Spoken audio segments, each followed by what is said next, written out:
Hollister. Oh, Mr. Howard. Some of us want to know what you're going to do about the outlaw element of this town. My deputies and I arrest them.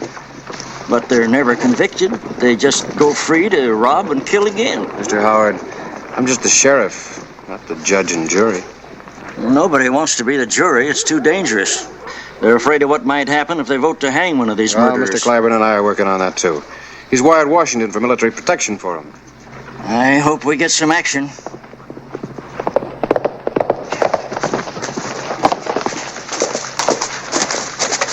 Here's Grady. Apaches. Hit Antelope Springs. Apaches that close? Get all the men you can together. Right, Clay. Fred and I'll ride out with you.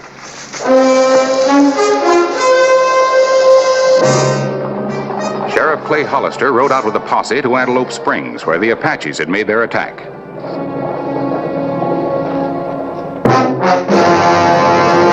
An actual account from the pages of my newspaper, the Tombstone Epitaph. This is the way it happened, in the town too tough to die.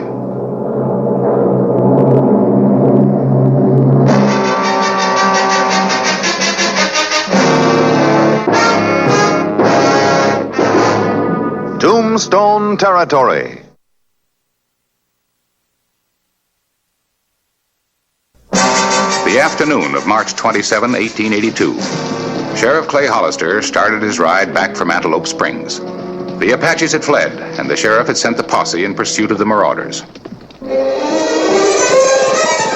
Choosing their time perfectly, two outlaws approached the mining and milling company 2 miles outside of Tombstone.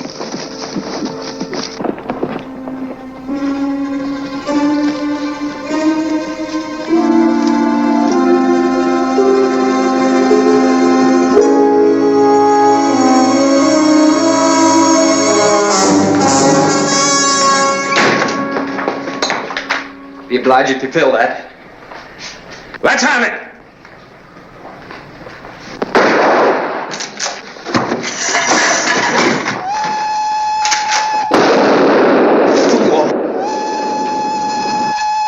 The miners will be coming for their money. Come on.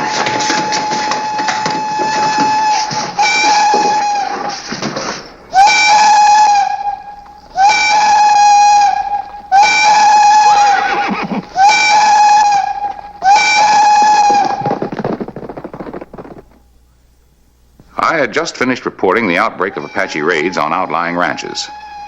Checked my watch with the 5 o'clock whistle at the Tombstone mine. When the whistle continued, I knew it was an emergency. I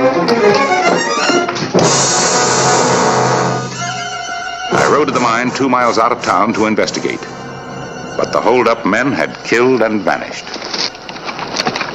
I warned you about your fast trigger. You saw him go for his gun. This could mean big trouble. You don't want to have no fun, do you, Mitt? I wanted money. I didn't want to kill him. Too bad about the money. You go on to Crowley's. I'm going back to town. I hope you know what you're doing, partner.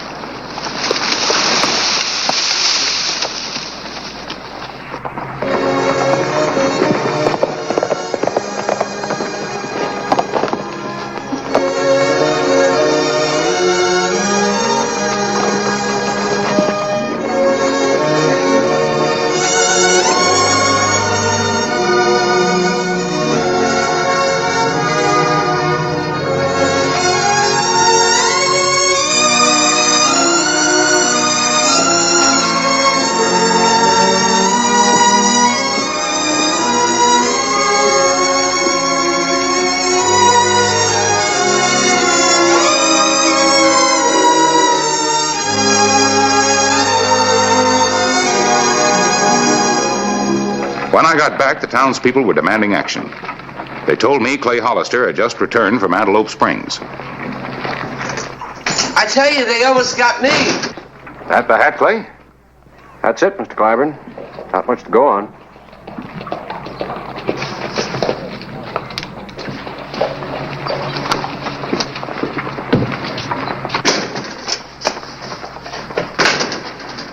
How'd it go, Fred? Rough. We trailed the Apaches into the Dragoons, and it was an easy trail to follow. More raids? 2 more ranches and their families. Not a pretty sight, even the young'uns. I came back to report. Something wrong? Two-man stick-up at the Tombstone mine. Killed Mr. Barton. That hat belongs to one of them. I saw a man without a hat riding across the San Pedro. He was headed towards Crowley's place. Looked like Billy Clyde. Young Billy.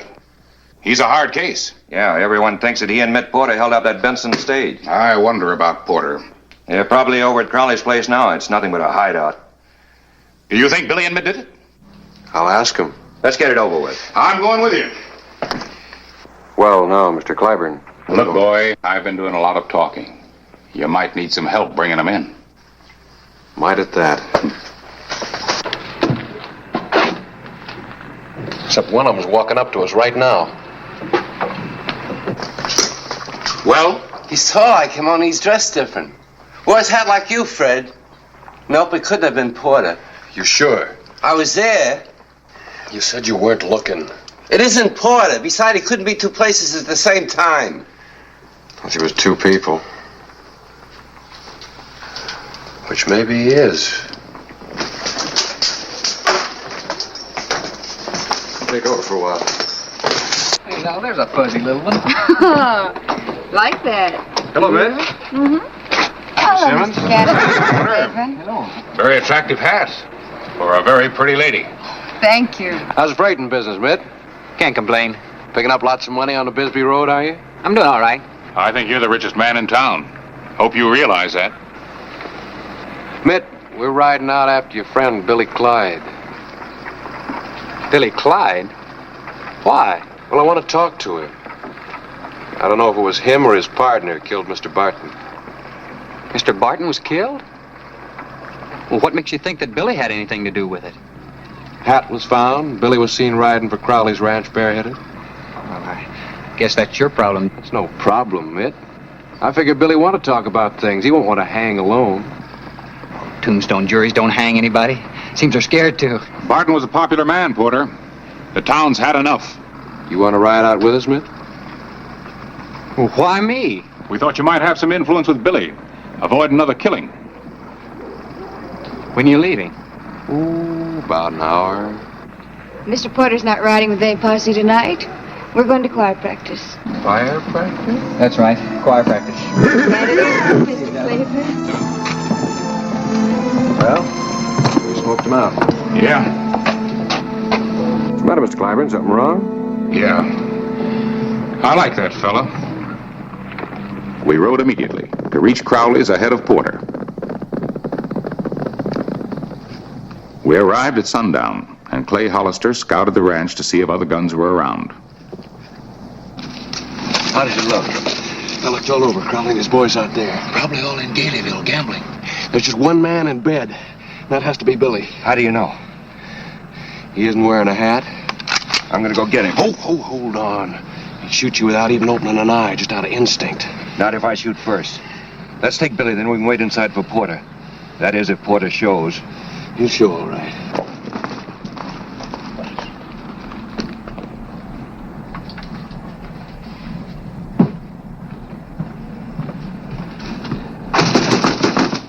Open up, Billy.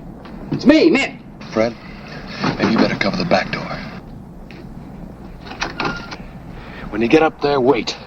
I'll holler out and tell them they're surrounded. Wait. They're organizing a posse. You gotta get going. Where's your horse, out in the corral? Yeah. I'll be halfway to Mexico before they get here. They wouldn't be coming, Billy, if you hadn't done that killing. Well, now, look who's preaching. I'm surprised you even come up here to warn me. That much I do owe you. But I don't trust you. I don't believe I heard rightly. You don't trust me? That's right. I figure if they get you near the end of a rope, you'll want company. What happens if you get caught? Then who talks? You could really hang me. But you won't. I think I better kill you now. You got the drop? That's right. You'd shoot? I'm bad, I admit it. You don't know what you are. Who is it? You're surrounded. That fool. Thought you were ahead of them. He said they weren't leaving for an hour. Open up in there, you're surrounded. Sure.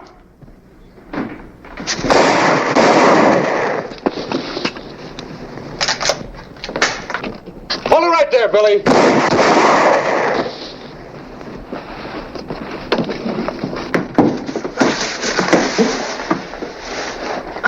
I'll cover the back.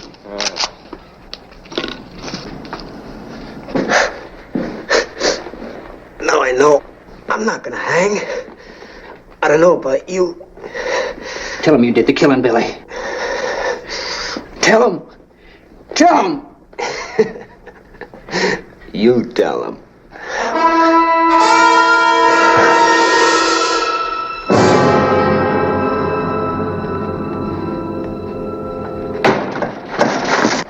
Drop it.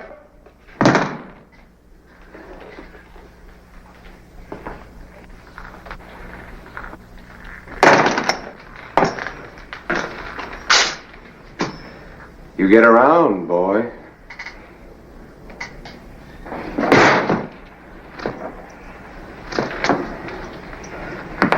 Fred Billingsley is dead. I didn't kill him. I don't think you'll get Billy to testify to that. Well, I'm not going to hang. Don't be foolish!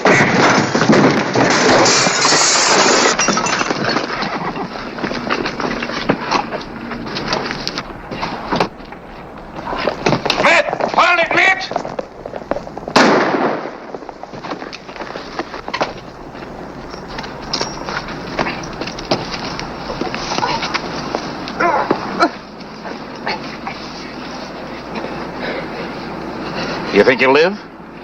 Well, he's tried for murder, and then who knows?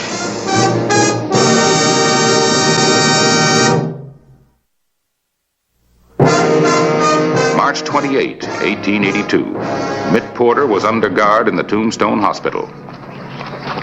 Excuse me. I'll have to ask you to check that gun, stranger.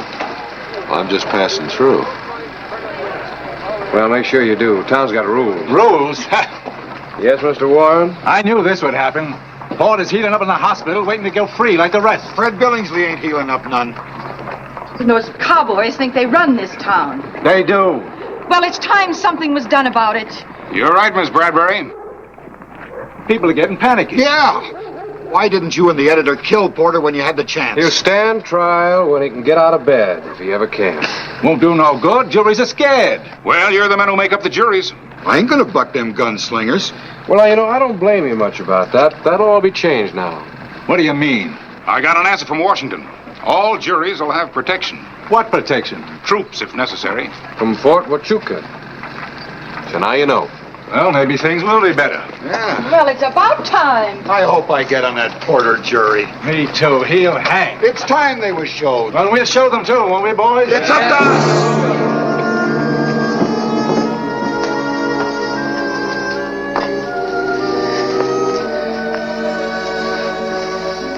Win, I'm terribly sorry.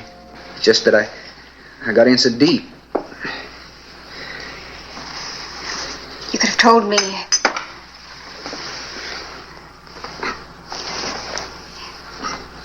Did you kill Billingsley? No. Did you kill Barton? No. Was it Billy? Oh, I knew you were mixed up in something. I hoped I was wrong. When I was mixed up. But you know, it's a funny thing. When a man comes so close to dying as I did, he sees things real clear. Now I'm glad there's going to be a trial. They got to believe I didn't kill anybody. When, after the trial's over, maybe we could go to California. Live respectable. I know I got no right, but I'm proposing.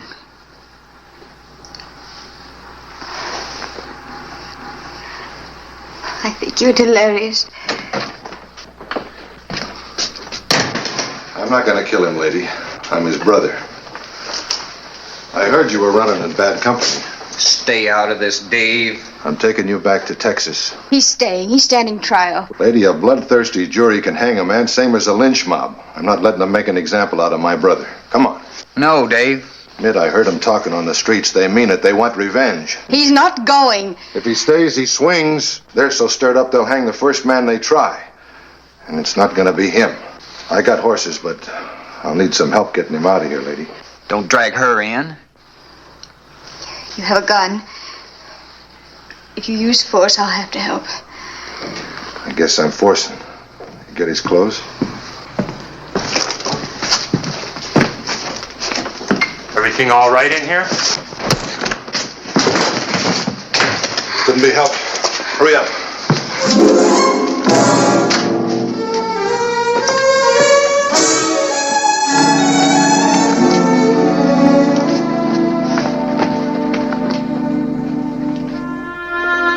Mitt and Dave Porter rode out of Tombstone, trying to cover as many miles as possible before their escape was discovered.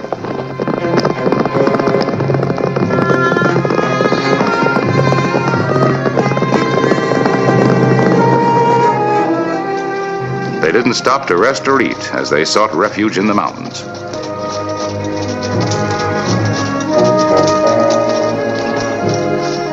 Only desperation kept the wounded boy on his horse.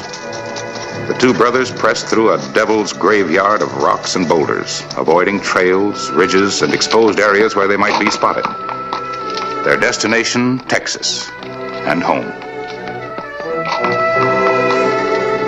The Porter boys were aware of a double danger, a posse from Tombstone and the Apache raiders who infested the mountains and desert.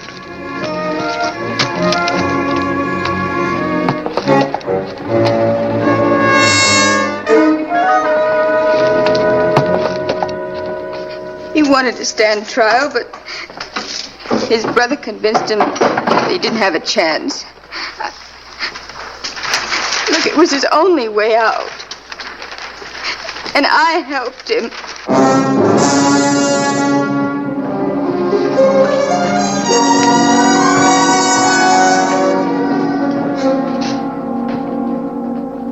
I don't know if Mitt killed or not, but he deserves a fair trial, and boy, if I can find him, he's going to get one. Where do you think they headed? Mountains.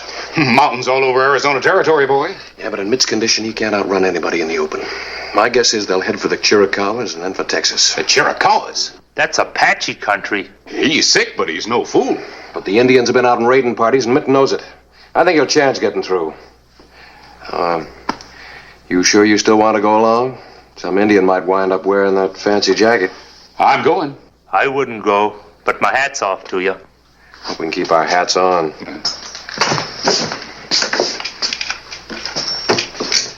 You're in charge, Sorehead.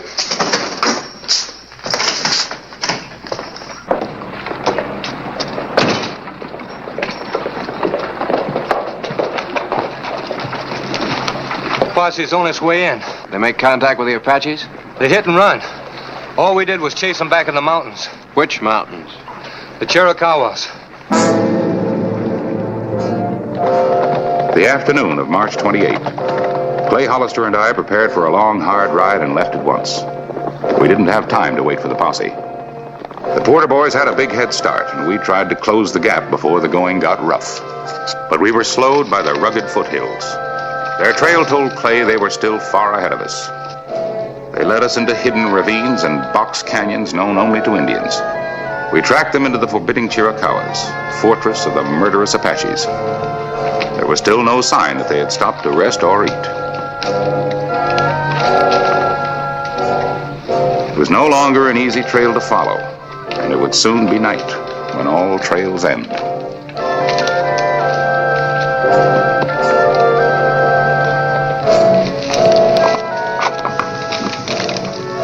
The evening of March 28.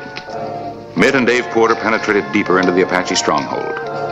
The stars would soon be out. But which would be stars and which would be Apache eyes?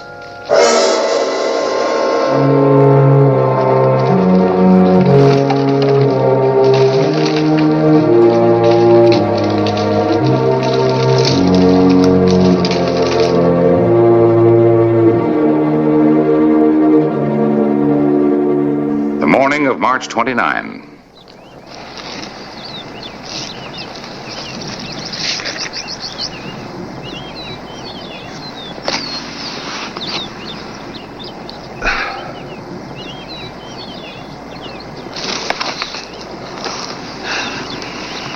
I'm still warm. You like eating something? No, go ahead.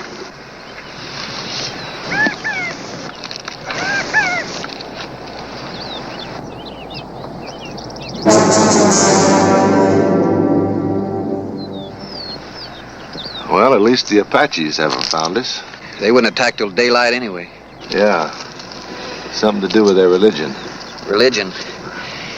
They just enjoy seeing you die. You're a pretty tough kid. You haven't eaten enough to keep a cricket. Should be quite a celebration when I bring you home. You know, Dave, I've always been second best to you. Seems I still am.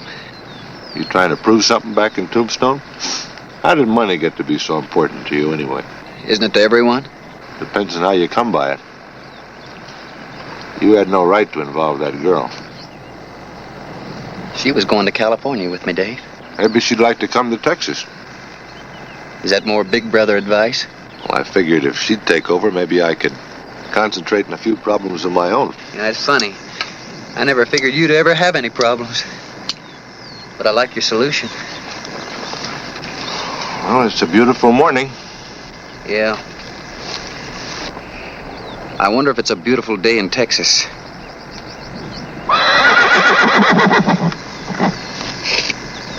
Company. Posse or Apaches?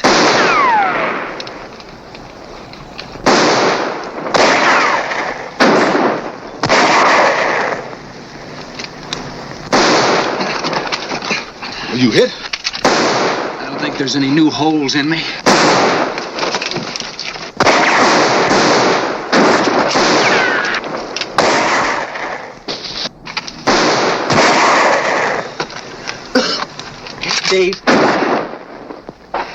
Dave? Yeah? I've never quite learned how to say this. But thanks. We'll make it. I'm out of shells. Dave, you go ahead and run for the horses. I said we'll make it. Do like I tell you. Let me be the family hero just...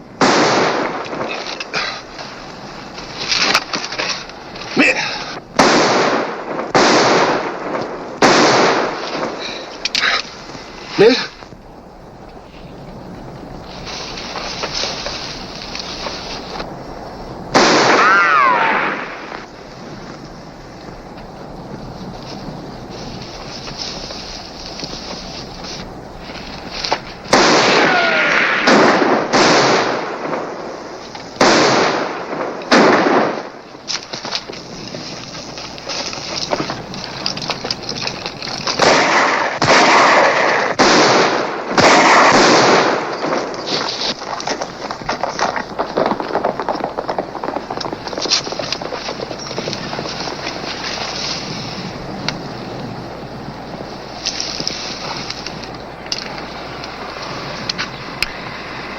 He's a long way from Texas.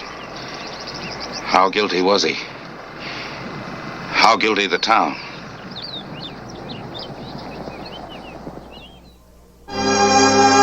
Dave Porter miraculously escaped Texas. We buried his brother Mitt where he was killed in the Chiricahuas. It was no happy ending to a girl's dream of home and family. But that's the way it happened. Mitt Porter made some mistakes in his young life in this young country and learned, as did many residents of Tombstone, that only the town was too tough to die.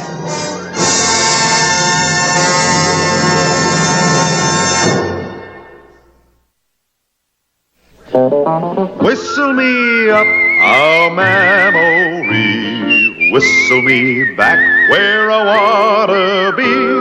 Whistle a tune that'll carry me to Tombstone Territory.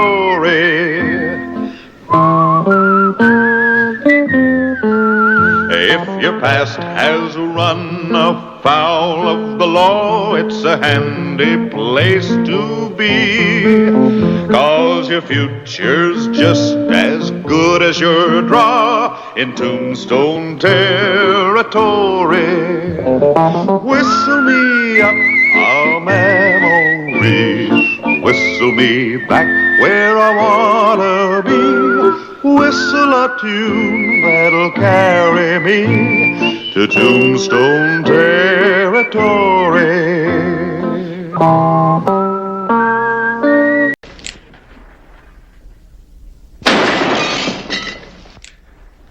How about that, Sally?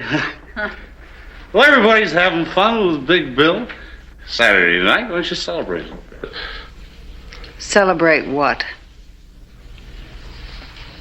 Silver mine I'm going to find for you, maybe. That's what. Should I hold my breath?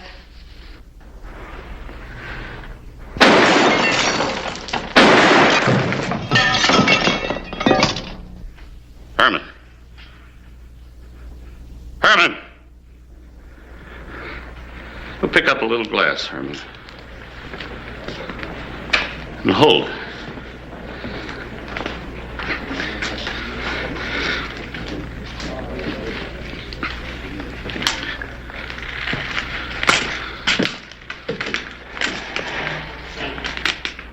Well, now, Sheriff, you got in my way.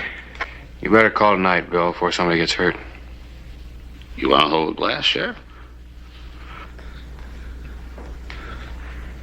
1, 2. Oh, now. Show me how you want it held. All right.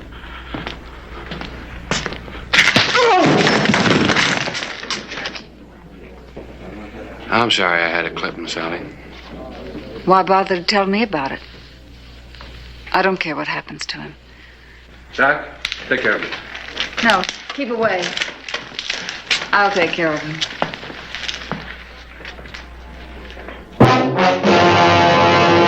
An actual account from the pages of my newspaper, the Tombstone Epitaph. This is the way it happened. In the town too tough to die.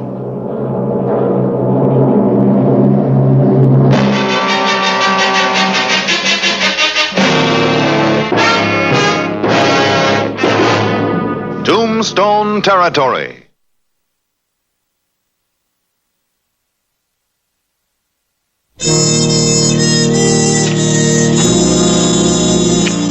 May 29, 1886. Sally.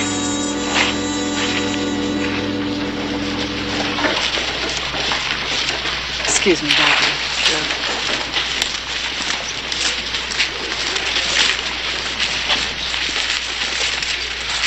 Well? Sally, you're not still mad about what happened in there. It won't work, Bill. I've heard all your promises. I got a regular job now, Sally, working for the water pipe company, saving for stake. I can't miss this time. There's silver all around us. You wait and see. I'm going to hit pay dirt. You hit pay dirt. You won't hit peanuts. And even if you get the chance, you'll go into the Tivoli and blow it. Sally, listen to me. You listen to me. I'm going to leave here someday. And when I do, it's not going to be with any moth-eaten prospector who's all mind talk and no mind. I'm going to be respectable. I'm going to have a sparkler on this finger that'll blind you in the sun. I'm going to have furs all over me. Now you go back to digging your ditches and leave me alone.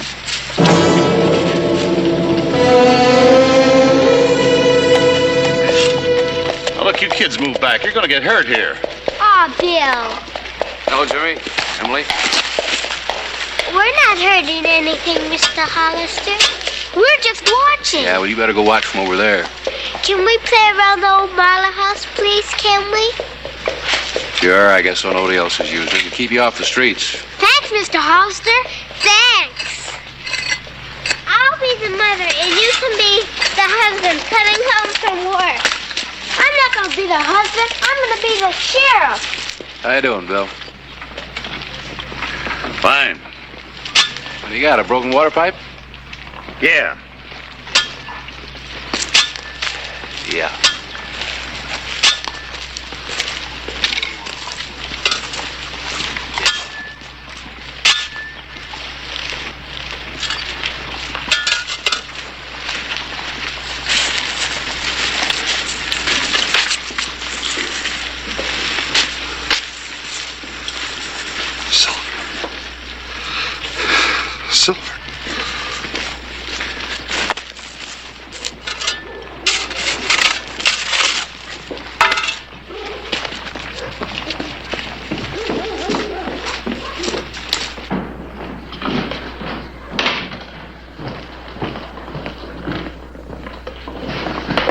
Sally, What are you doing here? Lose your job? I just hit a silver vein rich as they come. What, again? This'll go 8,000 a ton if it goes a dime. Where'd you find it this time? Right out where I was fixing that pipe, right in the middle of Allen Street. Middle of Allen Street. What? Look, that city property, I can't file a claim on it, right? Right. The Marlowe house is right next to where I was digging. You can buy it for $1,600. 1,600. So, Sally, you told me once you had a little nest egg put by. Bill, if you don't get out of here and quit wasting my time, I'll throw you out. You said you had $2,000. Sally, this can mean $500,000 to us, maybe better. Bill. Look, the house is only 40 feet away from where I was digging. Now, if you owned it, I could tunnel under the street. Nobody'd ever know the difference. The silver, we'd have to sell it in some other town. Tucson, that's easy. What's in it for me? 20 cents on every dollar I take out. Make it 50. Okay, baby. I'm not going to argue the split with you. I'm going to ask you to marry me. First $5,000 I take out of that mine. I want 10. Okay. What's the matter, baby? The pipe repair job you were working on. Won't one of the other workers discover the silver ore? I covered it all up. I'll fix it tonight. Well, let's have a drink, partner. Okay, partner. Hi, Sheriff. Have a drink? No, thanks, Bill. You particular who you drink with? I just have to finish my rounds. You know, Hollister, I'm going to hit it big out here one day. I'm going to have money coming out of every pocket. I'm going to own half a Tombstone. Don't pay any attention to him, Sheriff. You know, some of them start drinking early. Start running off at the mouth. Now, why don't you be a very nice boy and say goodbye to the sheriff before you get into trouble again? See? Why don't you make me a deputy? I could do worse.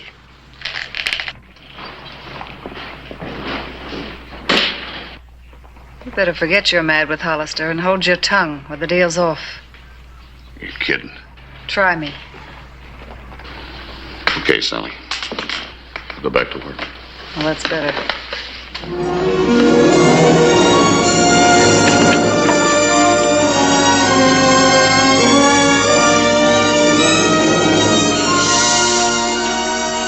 June 14, 1886. The unique mining operation began with Sally's purchase of the old Marlowe place as a home. The lumber for shoring the shaft and tunnel was brought in as new flooring ordered by Miss Sally Wilson for repairs on the old house. Life on Allen Street went on as usual, nobody dreaming that inside the house a shaft would soon extend down to a depth of 10 feet. And that from the bottom of the shaft, a tunnel would extend over 40 feet to a point beneath the street where Big Bill had made his discovery. There was another problem. The dirt had to be carted away secretly. August 10, 1886. The silver deposit was reached.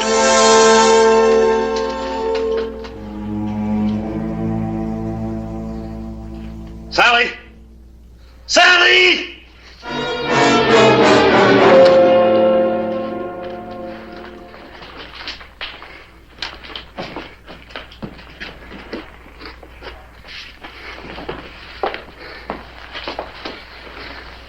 You know, it's a funny thing. These things were filled with dirt. They weighed a ton. Now they got silver in them. They're light as feathers. You didn't tell anybody they could come? Of course not.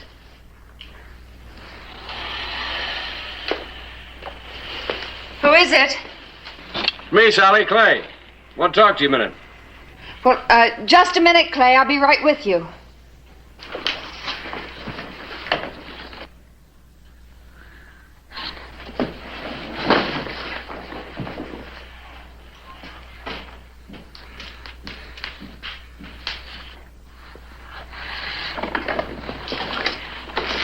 A lady has to make herself presentable, Clay. May I come in? Sure.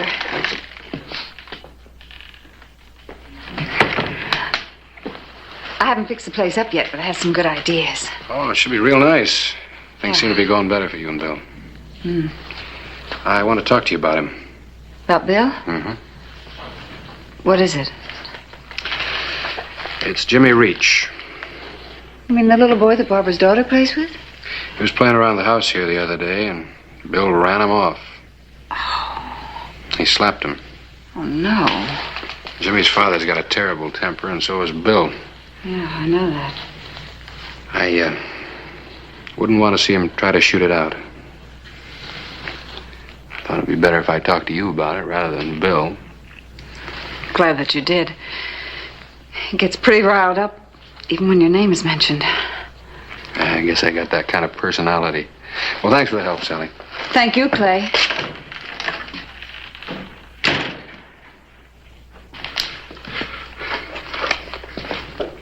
You were standing right over it, honey.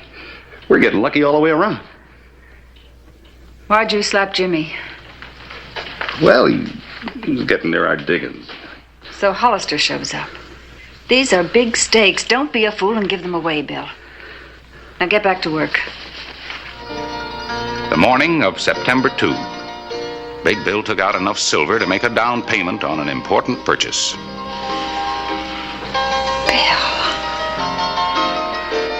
Before very long, I'm going to buy you one of those for every one of your fingers. We're going to have everything we ever wanted, honey. We're really going to live. We. Mr. and Mrs. William Hartley. Emily? Emily? Emily! Get off there! Emily!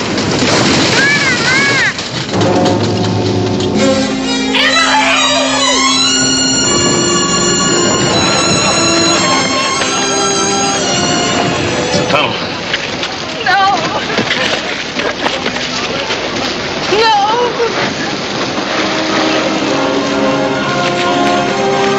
Let's get the sheriff.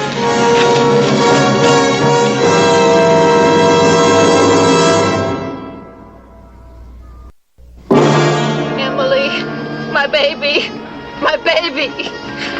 Barbara, let me get a look. Sally, take care of him. Come on, honey, everything's gonna be all right. It's all my fault. I should have watched her closer. That's a mother's job. Come on, Barbara. Come on.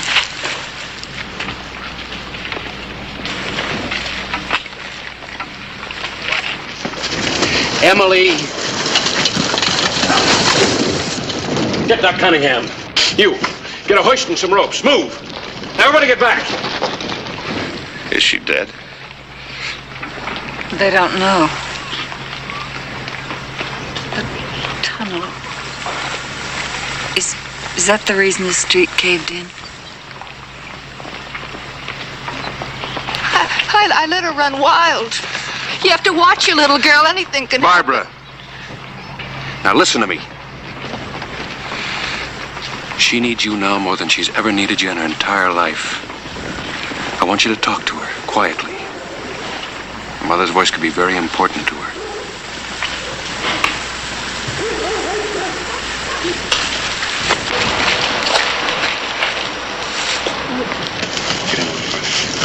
What shall I say?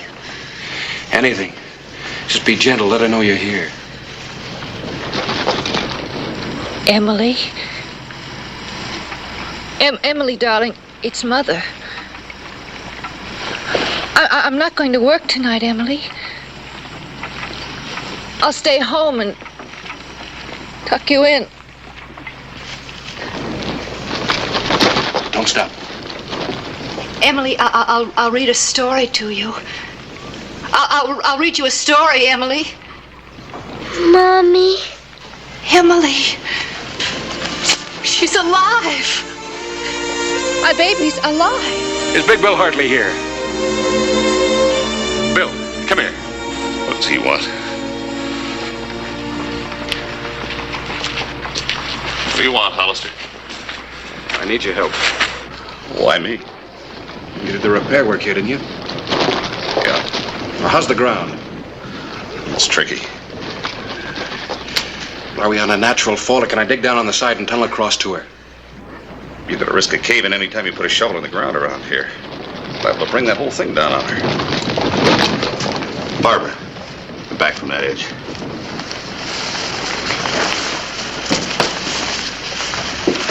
You didn't have to go down that far for the water line, did you? Of course not. And why's the hole so deep? Well, how do I know?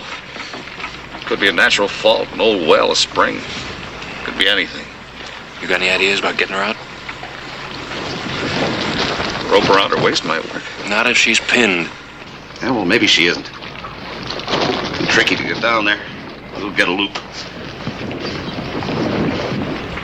Bill, are we going to have to tell about the tunnel?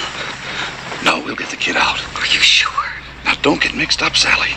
What we got is ours. They find that silver mine, we got nothing. We'll get the kid out.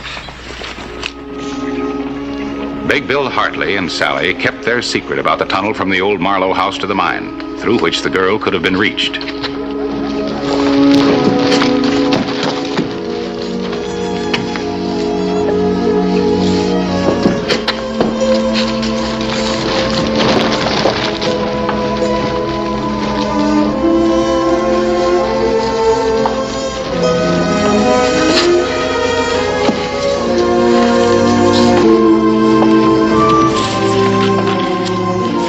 Remember, if she's caught too tight, you don't dare pull. Yeah, I know.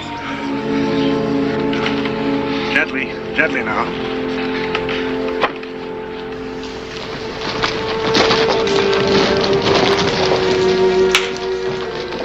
Easy.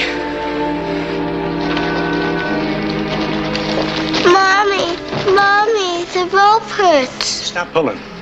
You can't get her out that way. You've got to think of something else. I'll have to go down after her. Now, wait a minute. You're no miner. You'd have that whole thing on top of her. I'll go alone.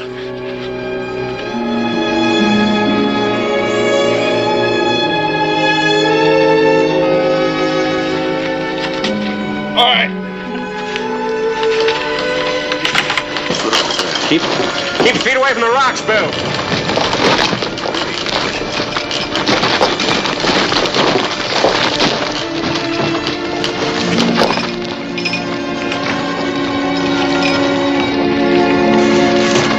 Send me down a shovel.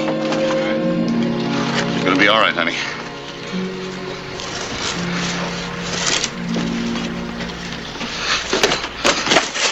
There it comes.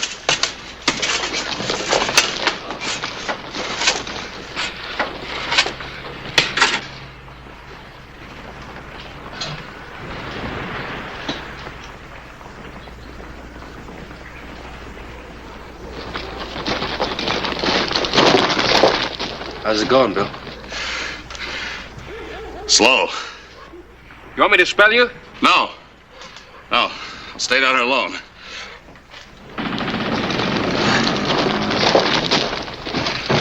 Don't worry, honey. We're gonna get you out. The operation was difficult. Each act of digging risked a landslide, which could bring certain death to the digger as well as to the child below. The night of September 2, 1886.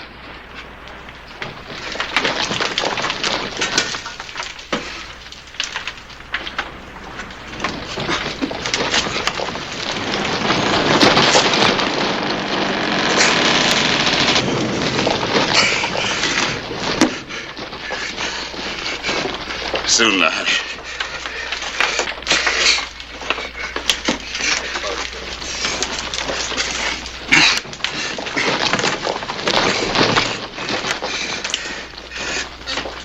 Here we go, dear. Girl, now stand right there. Put this down over your shoulders, honey. That's it. Now you sit in that bottom one, sweetheart. Put this under your arms, all right? Come on, dear.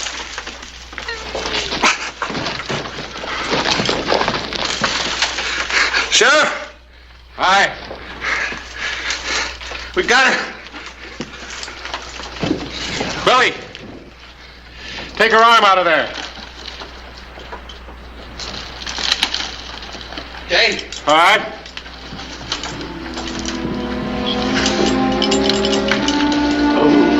That night, 8 hours after the start of the operation, the child had been freed.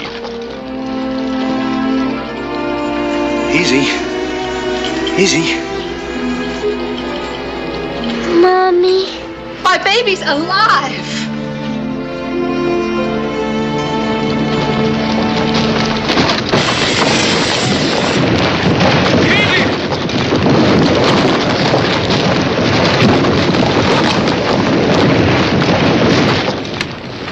Take hours to clear. Hours will be too late. We've got to get him on soon. I can't work fast, Doc. The whole street may cave in on top of him.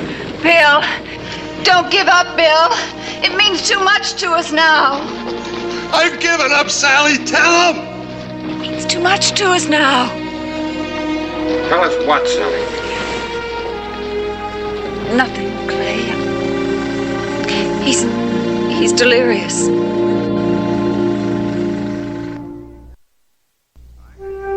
I had just returned from a business trip in Prescott, found Tombstone in a turmoil.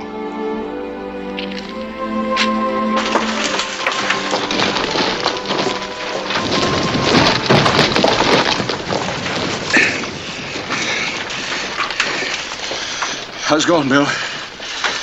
Can't feel anything, Sheriff. Hold on, Bill. Everything will be all right. We'll get you out. It's too late. Why'd you come the way you did? What are you talking about? Didn't Sally tell you? Tell me what?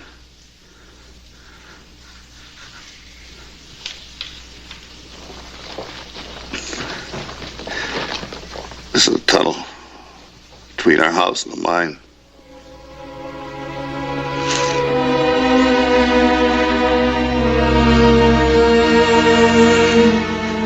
You mean that you tried to mine this? Bill, don't you know that this...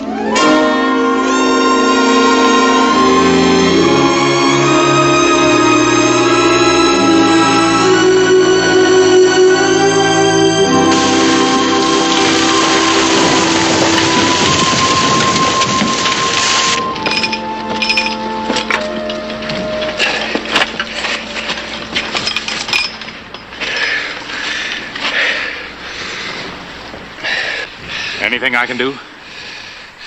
No, thanks, Harris. We'll get him out now to bury him. They had a mine. They were mining here? This is just an isolated pocket.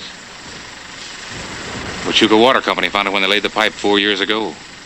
Rich ore, no vein. It wasn't even worth digging up the street.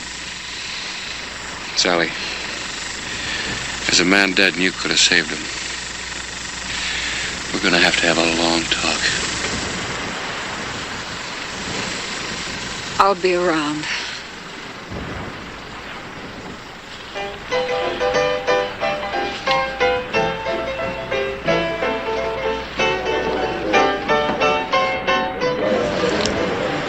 I'll be around for a long time.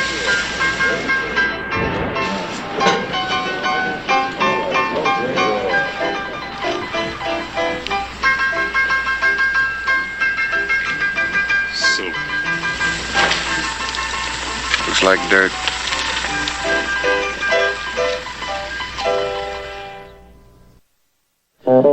Whistle me up a memory, whistle me back where I wanna be, whistle a tune that'll carry me to Tombstone Territory.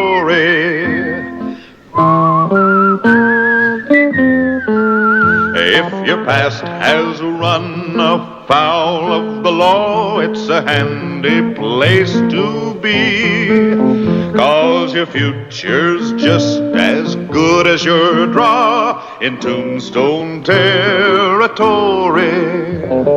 Whistle me up a memory, whistle me back where I wanna be, whistle a tune that'll carry me to Tombstone Territory. Territory. Were being attacked repeatedly after crossing the border.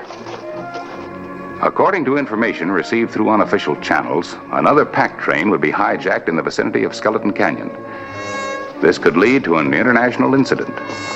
It was Sheriff Clay Hollister's job to prevent it.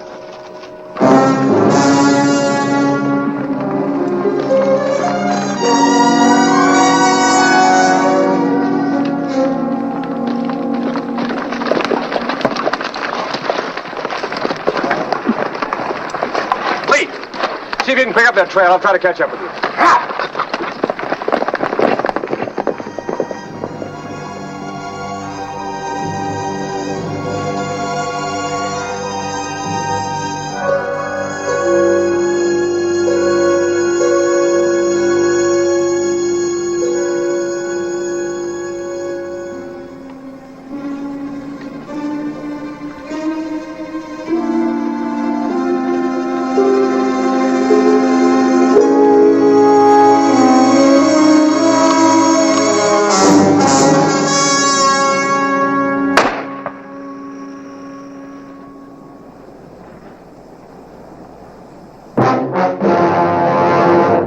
Actual account from the pages of my newspaper, the Tombstone Epitaph.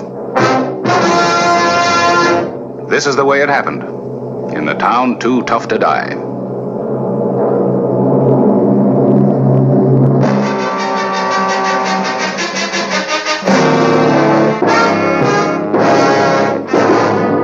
Tombstone Territory.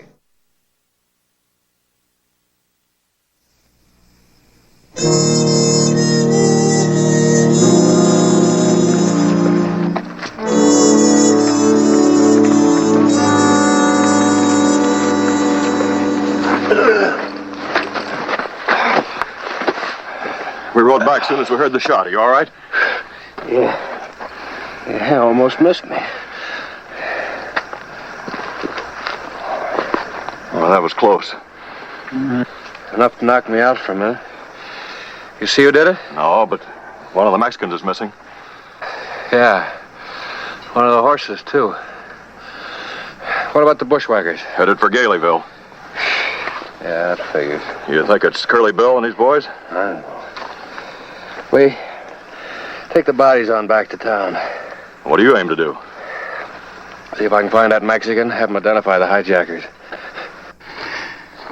Well, I never knew you to take such an interest in civic affairs, Curly Bill. Why, I tell you, it ain't fair, Mr. Clyburn. Especially since Galeyville folks are paying taxes, same as them here in Tombstone. And you say the people in Galeyville think they're not getting a fair shake for their tax money. That's right. Tombstone gets sidewalks, street lamps, running water. And what do us in Galeyville get? Nothing but tax receipts. Now, that ain't fair.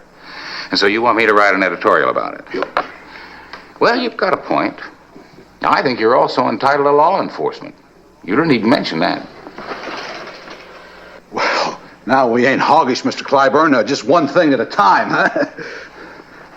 Well, I'll give your proposal serious consideration, Brocious. Thanks.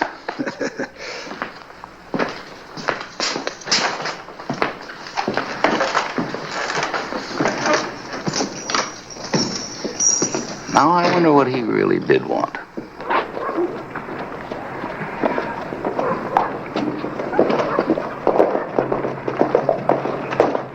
Brocious, come here. What's on your mind, Hollister? I want to talk to you. Where you been for the last, say, 3 hours? All right, here in Tombstone, minding my own business. Why? Prove it. Well, as a matter of fact, I spent most of the time with your writing friend inside. Him and me have been discussing civic matters. Ask him. I will. After a while. Un momento, senor. I beg your pardon. What's on your mind? That man on the left. That's Clay Hollister, the sheriff. And the other one, the fat one. Is he also a lawman? Curly Bill Brocious, a lawman? No. Curly Bill is one of the roughest galoots in these parts. He makes his own laws. But they seem so friendly. Curly Bill, a lawman.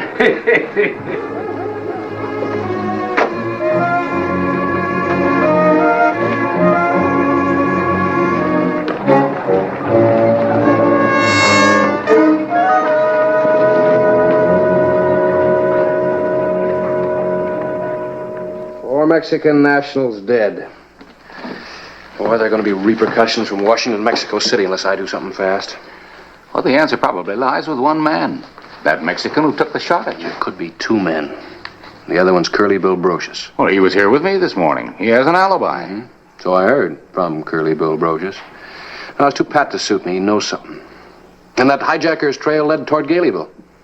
Well, that doesn't necessarily mean anything. Outlaws from all over the territory congregate in Galeyville. And Curly Bill rules the roost. Not entirely. Red Slade's gang is becoming plenty strong in Galeyville. Strong enough, in fact, that even Cass, Curly Bill's top man, is thrown in with Slade. Well, whoever did it, I got 4 good reasons for wanting to find him. 4 reasons? Count 'em.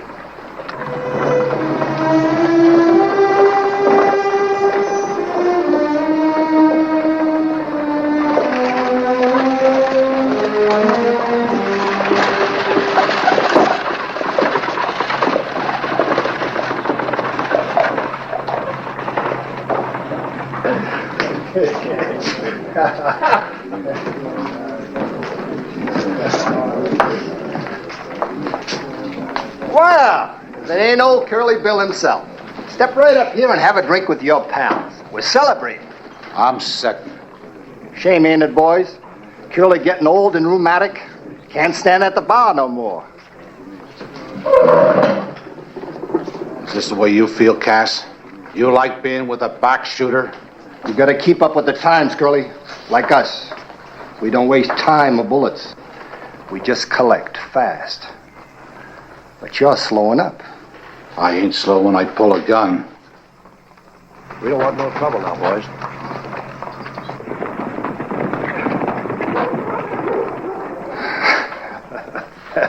Thought you could take a little joke, Curly. I can when a man makes one.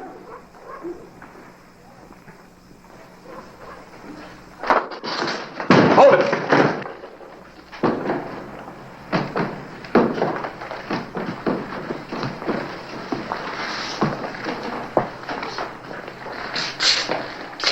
Outside.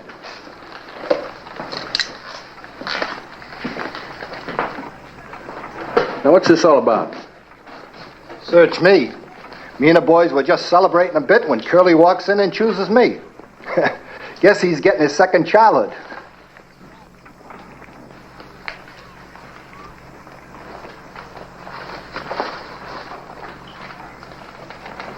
Set him up again. Now, just what was it you were celebrating? Now, ain't that funny? I done clean forgot. I guess I'll have to ask somebody else. Like who? Well, let's put it this way. When a killer shoots a man in the back, he ought to be sure of one thing. Like what? That the man's dead.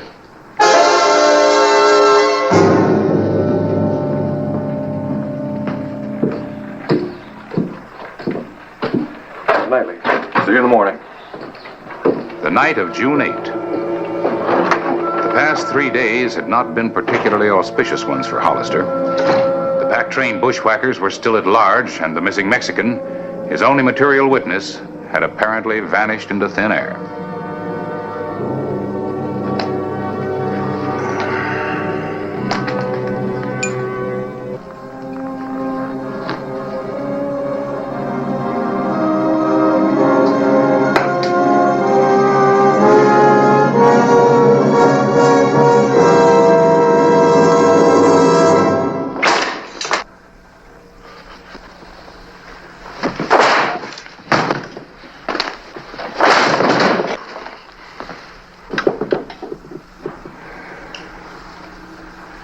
You're the man that's been looking for me, huh?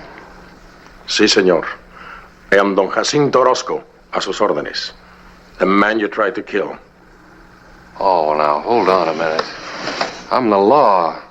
I've been looking for you to identify the murderer. You are the murderer. And you will pay for it.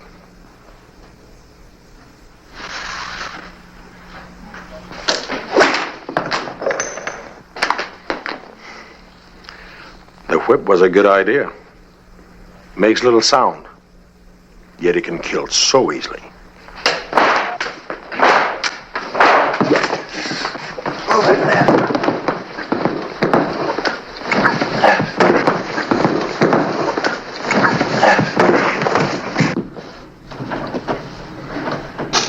All right. On your feet.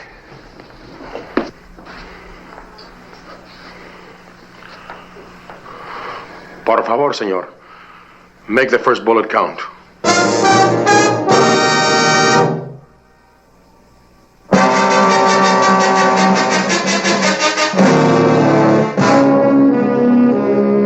Except for the roistering bunch in the Crystal Palace, an ominous quiet had settled down upon Tombstone as two determined men faced it out in a room of the Exchange Hotel. Both Clay Hollister and Don Jacinto were playing a desperate game. What's the matter, Sheriff? You want to shoot people in the back?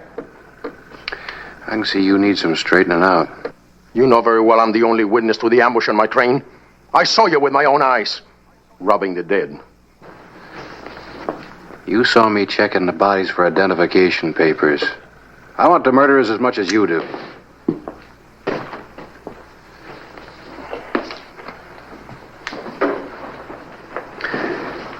Drop into my office in the morning. We got a few details to discuss. I'm free to go? You made a natural mistake. I won't hold it against you. Very well, amigo. In the morning.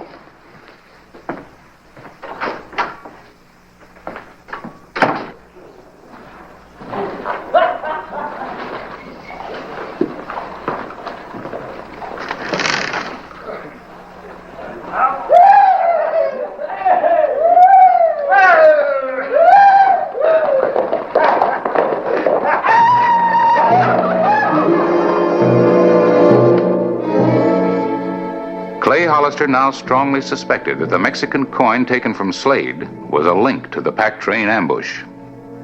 The morning of June 9, 4 heavily armed riders came into Tombstone. They had the look of men who had once served with the Rurales, a truly great police force. More than anything else, they looked like trouble. So actually, we have no witnesses.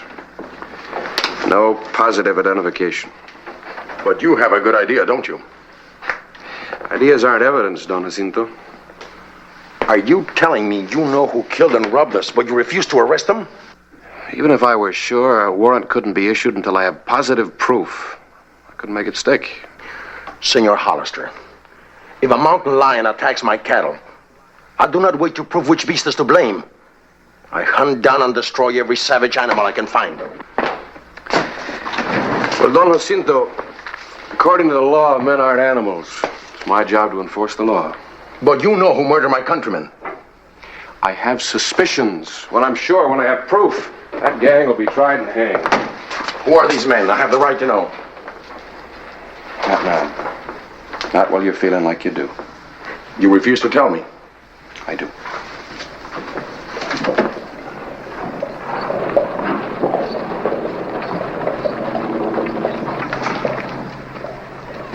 You know those men? Si, senor. You sent for them.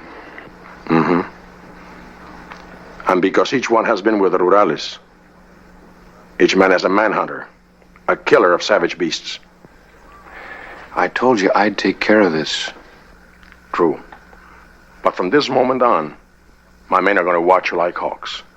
One day you will lead us to the killers, and that day we'll destroy them. Buenos dias, señor Sheriff.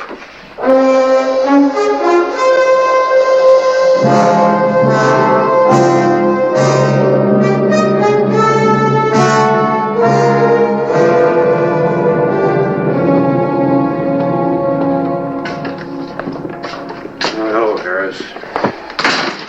Well, I see Don Jacinto's men are still here. Yeah, sticking to me like glue. Even camp outside my hotel at night. Probably one of them under my bed. Making you a mite edgy, aren't they, Clay? You bet they are. Sitting on an international powder keg. I've got to talk to Curly Bill or Slade, but if I go out there, they'll follow me. and they'll gun down anybody I talk to. Well, that could start fireworks. Have a border war on our hands. Yeah, and the only way I can stop it is by staying here. I'm practically a prisoner in my own jail. How's the bread and water?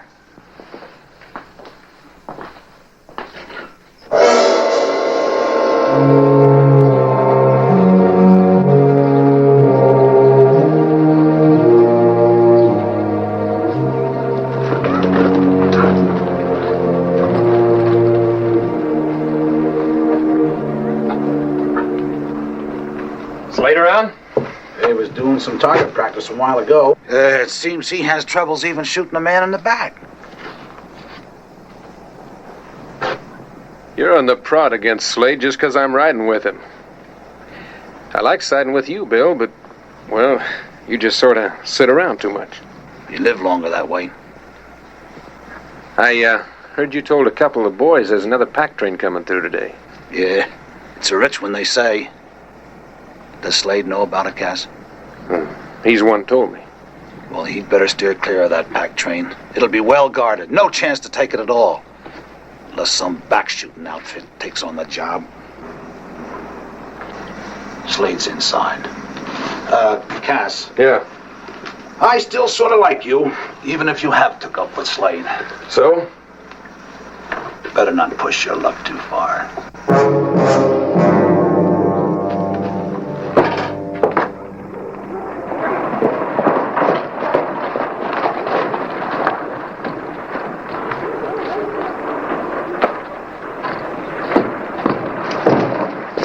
We got trouble, Clay. Where? Skeleton Canyon again. There's talk of another pack train coming. Where'd you hear that? All I know is Curly Bill's sitting out at Galeyville laughing at you. Says while these Mexican gunmen got you pinned down in your own office, hijackers are going to hit the pack train. Well, that does it. I can't ride out Don Jacinto any longer. I gotta get out to Galeyville now. I can't let them follow me. Lee, put on my jacket and ride out of here fast. Maybe they'll follow you. Right.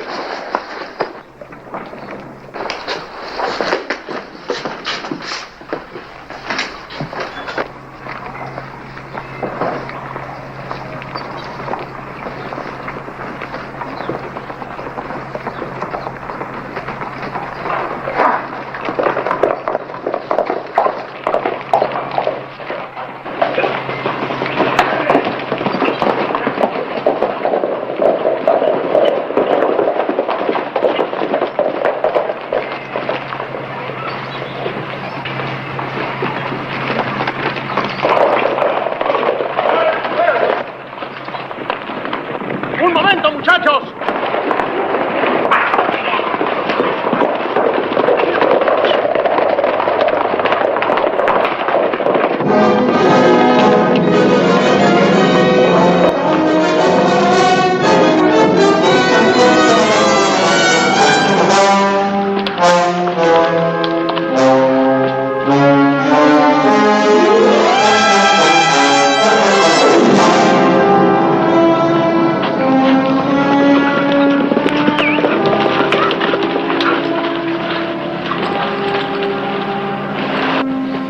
Didn't work, Clay. Desmonten y cuiden. You and your men stay out of this. Now it's your move, Senor Hollister.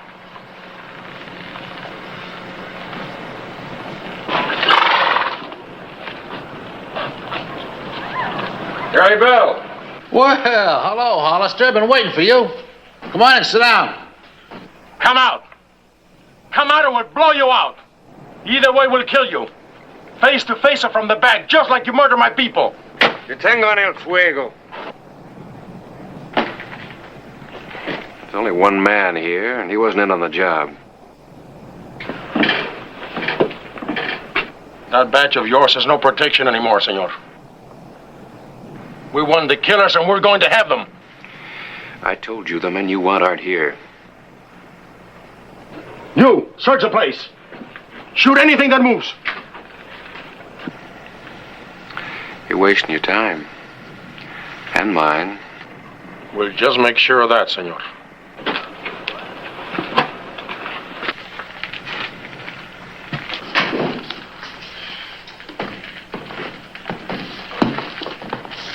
Well, they won't bother us for a while. You feel like talking? Maybe. Maybe not. What are you doing here all alone? Waiting for you. Bad news travels fast. Yeah, what about this news about a pack train coming through today? Why ask me? Well, I got a hunch you're the one that started that rumor. Look, Hollister, I ain't got nothing against you personal. You do your job good. One thing, you don't plug nobody in the back. But somebody you know is a back shooter, is that it? I ain't exactly no petunia the way I do things. But even I gotta draw the line somewheres. There ain't no pack train coming through today. But Slade thinks there is. He's just out there waiting to get trapped. Just remember, you said it. Thanks. What for? Sheriff!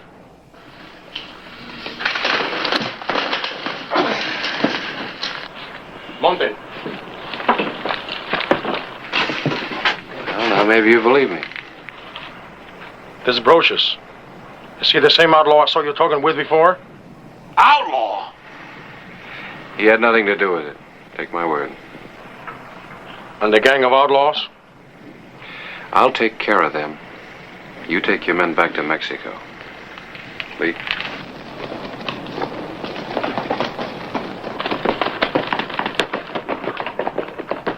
Si, senor. We travel south. The same as you.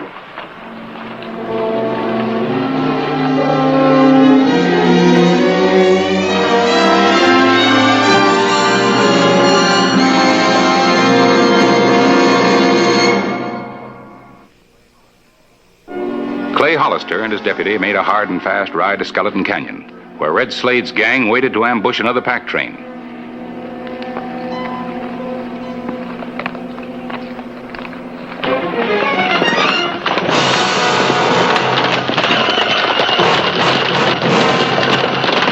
Slade!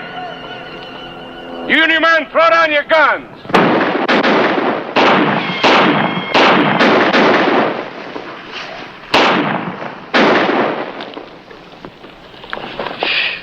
Thought I told you to go back to Mexico. This is on the way to Mexico. And besides, I want to help you. All right, you and your men are deputized. Dispersense. Bill? Huh? What about you? Oh, no, not this time.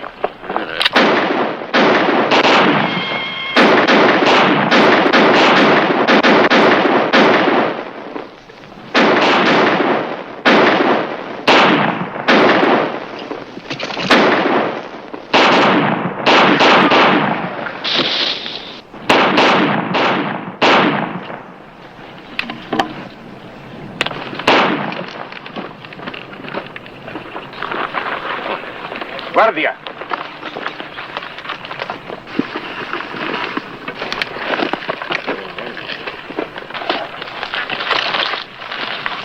I tried to tell you, Cass.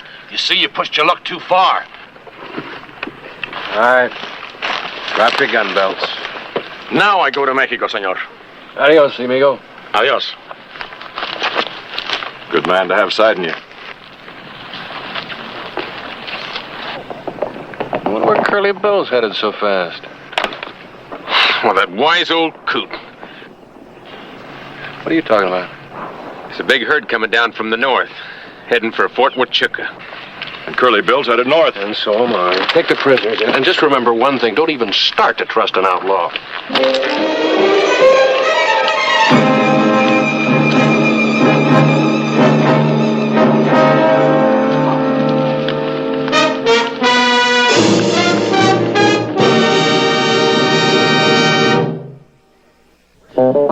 Whistle me up a memory, whistle me back where I wanna be, whistle a tune that'll carry me to Tombstone Territory.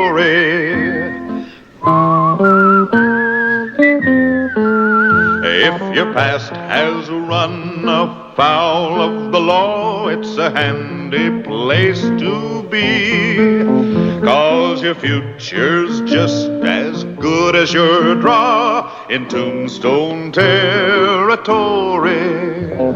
Whistle me up a memory, whistle me back where I wanna be. Whistle a tune that'll carry me to Tombstone Territory.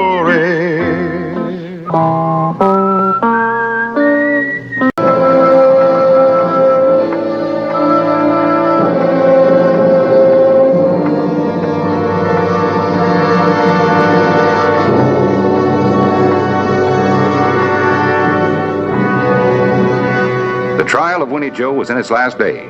All that was lacking was the verdict. Never took me this long to tell a man I was grudging against him. I like to think the jury's on your side, Winnie Joe. I'm a wolfer. I never knew a man who killed wolves for a living that wasn't grudged against him.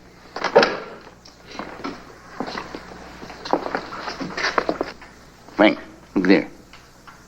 Them Beaumont brothers. Him's the one. He fixed this whole thing up against me. Can you prove it? I know it. I know it. Now, ain't that enough? I'm afraid not. Look at him. Look at him. They want me to be convicted. Them and everybody else. Winnie Joe, you're getting your trial. Yeah, that's because you offered to be my lawyer. I bet he knows. Nobody listens to what he knows. His lawyer listens. Yeah, I reckon he does. Well, then he must know, too. Winnie Joe must have told him. A losing lawyer and a convicted man. Who's going to listen to them? Yeah, but suppose. Just suppose he isn't convicted. Nobody listens to dead men either. Not even in Tombstone. An actual account from the pages of my newspaper, the Tombstone Epitaph. This is the way it happened. In the town too tough to die.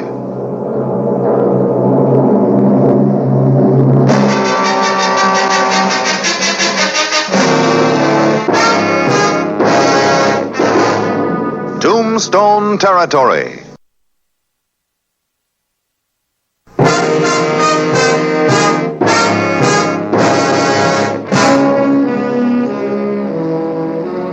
Since the issue was still in doubt, I set up two headlines.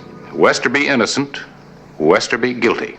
A man who deals in death is bound to be disliked, Clay, even when he only kills wolves. Well, killing wolves is one thing, but poisoning 400 head of cattle? You really believe Winnie Joe did that? I don't want to believe it, no, but it was his poison that killed him. That wolf bait he uses. But what would he gain by it? There's no sense, no reason, no motive at all. You sound like Winnie Joe's lawyer. Clay, Mr. Clyburn, Frank won his case. Winnie Joe's innocent. He's free. Now, you know, I always did favor this one.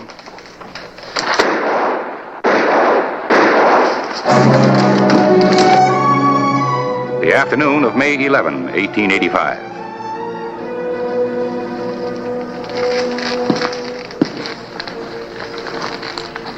Hello, Frank. I'm conferring with the client, Sheriff. Yeah, so your wife told me. I need your help. I'm sorry, Clay. I'm a real estate lawyer now. I establish legal claims to property in Boot Hill. Frank, you knew Winnie Joe better than anybody in Tombstone. Nobody else would bother. Well, somebody bothered enough to put 3 bullets in his back. Why? I wish I knew. Do you? Well, maybe he knew something that he shouldn't have. Something about poisoned cattle. Maybe so. And maybe he passed that information on to you? And that'll put me in danger. Is that what you're trying to say? That's right. Well, I don't know. Give me some time to think about it, will you, Sheriff? I'm still pretty upset. Wait a minute, Frank. Look, that killer isn't going to give you much time to think. If Winnie Joe told you anything important... I don't know what's important to that killer. Winnie Joe told me many things. Well, he must have mentioned some names. He probably did. And a lot of innocent people, too. If I started naming names, I'd make the innocent ones into suspects. And it might save your life. What about their life? All right. But you better leave Tombstone for your own sake.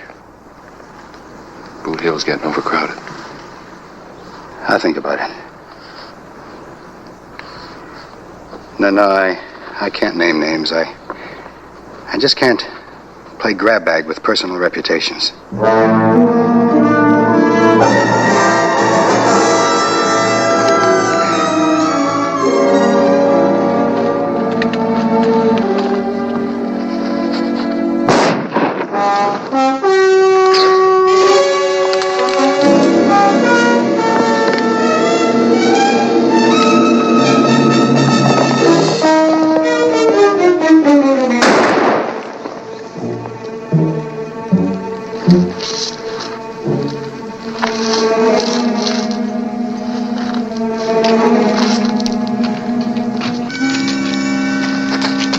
Shooting, Sheriff. Who got it?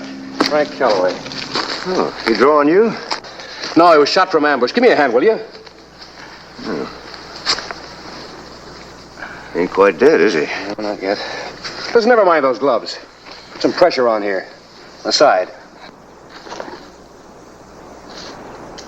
Ever figured Frank for enemies, did you, Sheriff? I do now. Well, reckon one of us ought to tell his wife. I'm going that way. I'll take care of that as soon as I get him to Doc Cunningham. Now help me get him on the horse. My husband's been hurt, Clay Hollister. You've no right to keep me here. If you just hold your temper... You let me by. Now, wait a minute. Your husband is safe. He's over at the doctor's office. He's out of danger. He's hurt. He needs me. He needs you most right here.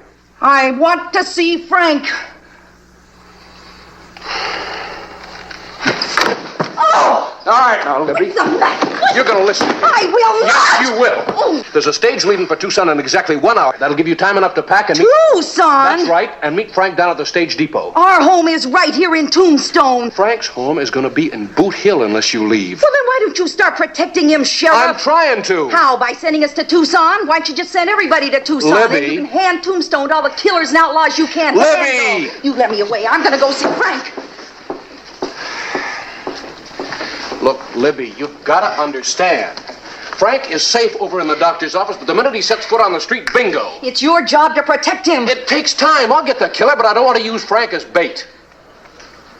Bait? That's right. You got to help me keep Frank alive.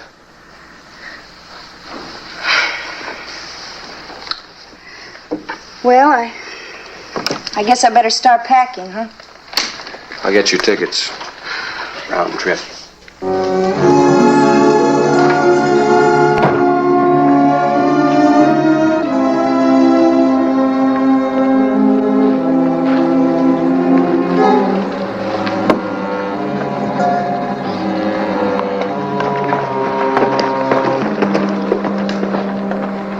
Join the party? No. This time I want to make sure it's going to be right. Sure, when there's a killing to do, it's my party. If you'd finished, Calloway, this wouldn't be necessary. You really think it's going to keep him quiet? It'll help. Just a moment.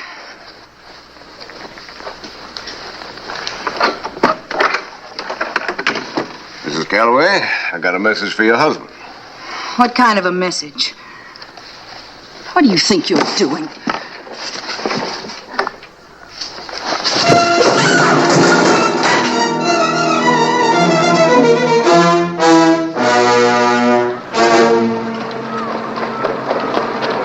Hey, you got room for a couple more passengers? Sure thing, Sheriff. Got to be special nice to people from now on. It's a new policy.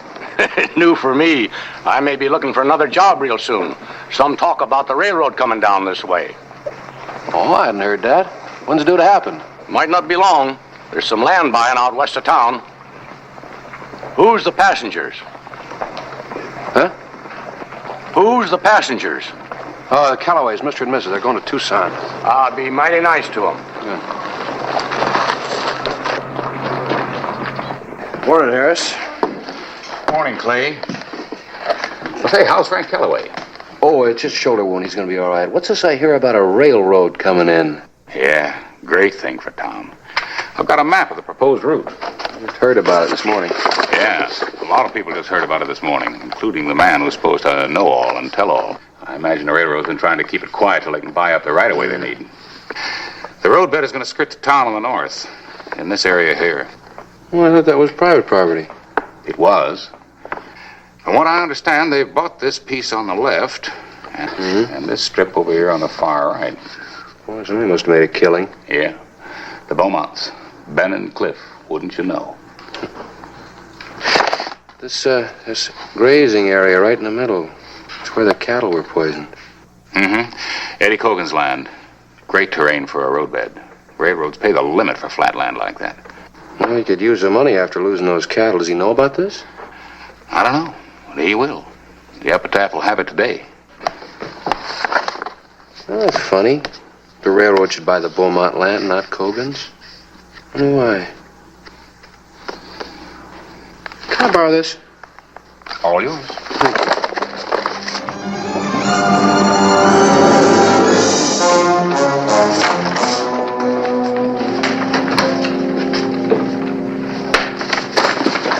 Oh, Clay. Oh, Harris.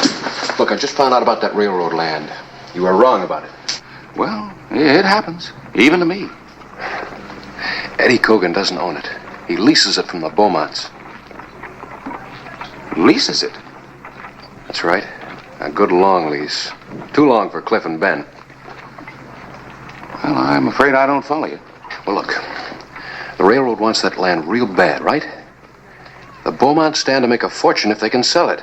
But they can't sell it so long as Cogan has any claim to it. Well, they can buy him out of his lease. Or force him out. Oh, but there was one thing you were right about, Harris. Winnie Joe didn't have any reason to poison those cattle. The Beaumonts had every reason in the world. You don't know that. You need evidence. I'll get it. How? Well, I don't know right off. First thing I gotta do is get the Callaways out of this shooting gallery.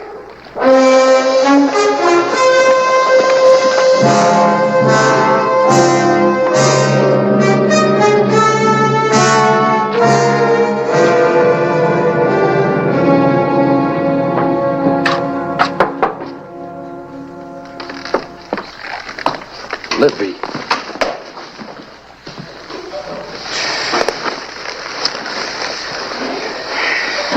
Who was it? Tell me. Clay, I don't know. I don't know. It's all right now. It's all over. They said it was a warning for Frank. I don't understand it. I don't know what he means. I think I do. Clay, we'll go to Tucson, like you say. Frank and I will go. You might not have to now. This glove, where did it come from? It's a man's glove. Yeah, I know. The one who was here, he must have left it here. I guess I put up a better fight than I thought. Sure looks like it. Come on, let's get you to the doctor. Oh, no, Clay, I'm all right. I just... Oh, Clay, I'm all right, thank you. I'm not so sure of that. Yes, I am, really. You think you're well enough to make a positive identification? Oh, Clay. Clay, don't ask me to do that, please. Don't ask me any questions about this man. Frank will be killed if I...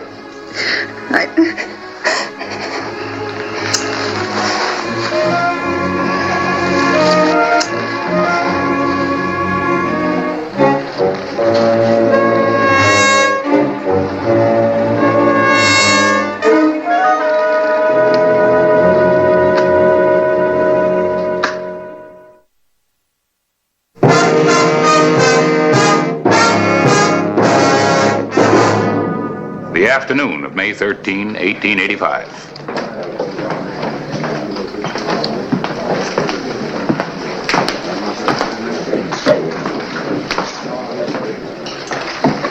took you so long? To get my face fixed up. But damn, she's a wildcat, what you did to me. Yeah, what'd you do to her? I like scratches on my face. Never mind your face. How is she? Scared silly. She'll make sure that her husband keeps his mouth shut.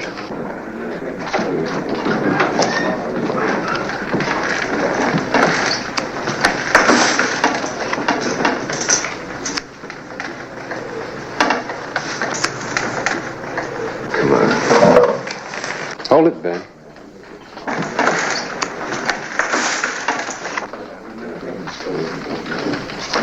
What happened to your face?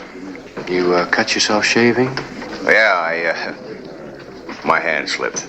That's kind of clumsy of you. Now, you're wearing gloves? Now, Clay, you know you don't wear gloves shaving. I thought maybe you might. That ain't Ben's glove. No, of course it isn't. This glove belongs to the man that ransacked the Calloway house and beat up Mrs. Calloway. A real gentleman. I don't know what you're talking about. Try it on. Try it on. Don't do it, Ben.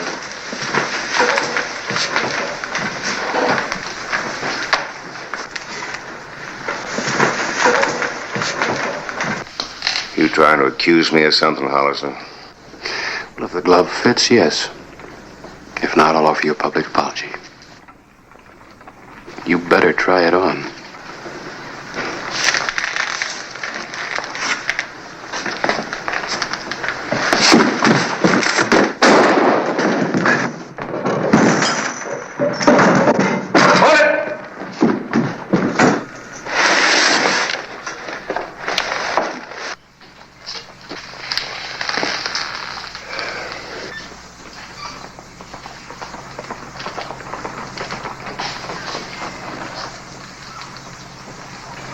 Hold it. That's far enough.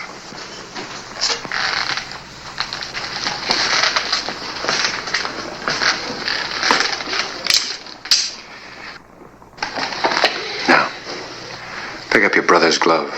Gonna need it for evidence.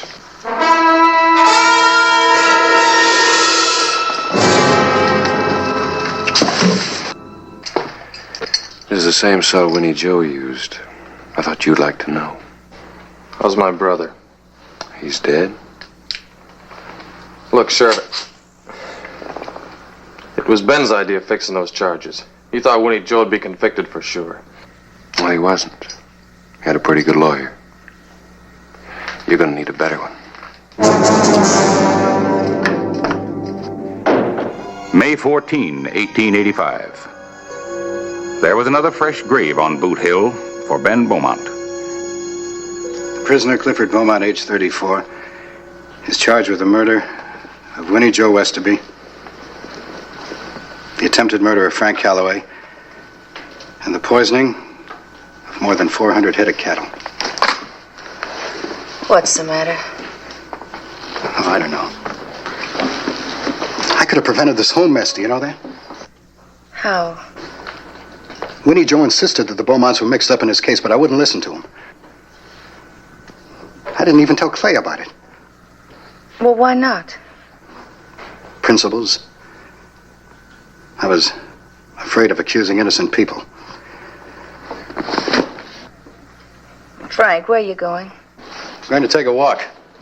Give my principles an airing. Do you want anything, honey? Yes, you. And your principles.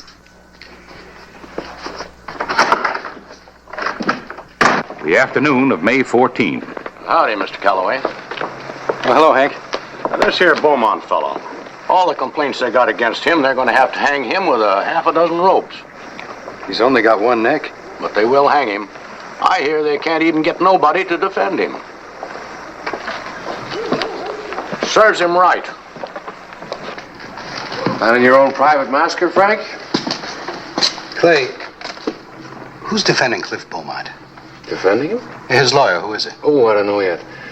I don't think anybody in town wants anything to do with him. Hasn't anybody been appointed yet? No. No good lawyer would want to sit in the same cell with him. I'll take his case. Hey, you two'd make a fine pair. No, I mean it, Clay. I want to defend him. Go over to my office. Fight this out in private. This is the guy that shot you, Frank. You, Winnie Joe, and the devil knows how many other people. Mm-hmm. Did he confess those shootings? Well, that's not the point. No, that's the point. Did he confess? Well, no, not yet, but there's no doubt. Well, then why bother with the trial? What? No, I mean it, Clay. If everybody's convinced that Cliff Beaumont's guilty, why don't we just walk into a cell right now and kill him? Now you're talking foolish. No, I'm not. A trial now would be just a waste of time and money. So why bother? Well, you know better than I. It's the law. Exactly. And the law demands a trial. And the law says that a man's innocent until proven guilty. And the law says that every man, rich or poor, bad or good, is entitled to his day in court. Here. Where are you going? I'm to see my client. Not a chance. Look, Clay. Winnie Joe Westerby was a useless old man. The only things he could do well was lie, hate, and poison wolves. Now, he was accused of something he didn't commit. But if he hadn't had a trial, a fair trial, we never would have known he was innocent. Well, Cliff Beaumont isn't Winnie Joe. He's the guy that put that bullet in your shoulder, remember? And he stood by while his brother beat your wife. Sure, I remember. And I hope he hangs for it. But if we have to cheat the law to punish men like Cliff Beaumont, we just better change our ways, that's all. Now, please, Clay, let me have a private... I'm not going to let you in there alone with him. Somebody's bound to get hurt. Only if somebody gets out of line. A prisoner has the right to a private conference with his attorney.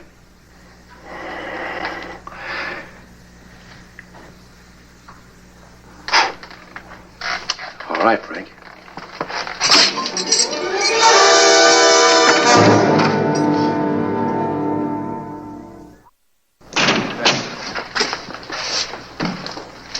Hello, Cliff. What's he doing here? Let him tell you. I can't. If you want anything, I'll be in the office. All right, Calloway, what's this all about?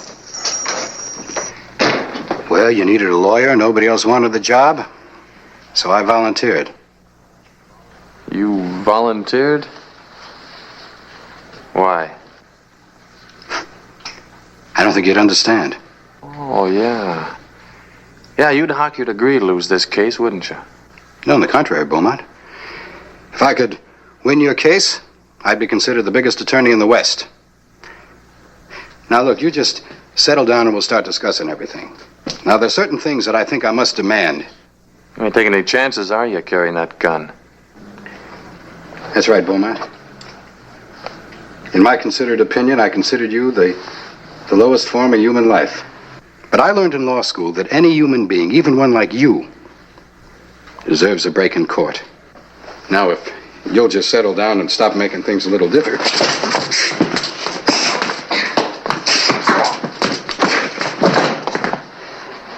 I guess you asked for this.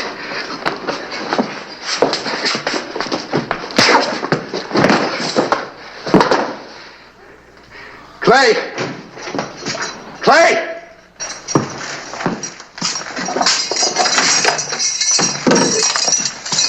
I can't talk to my client in this condition. Oh, I guess you can. Are you all right? Oh, I feel better than I felt in days. He made a grab for my gun.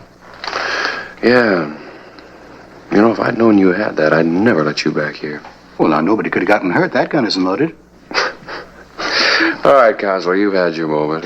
Conference over? No. Here, help me get my client up off the floor. He's entitled to some rights, you know. Clay, this doesn't change anything. Come on, boy.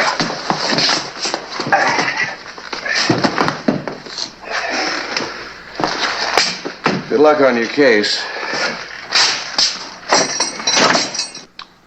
I sure hope you lose.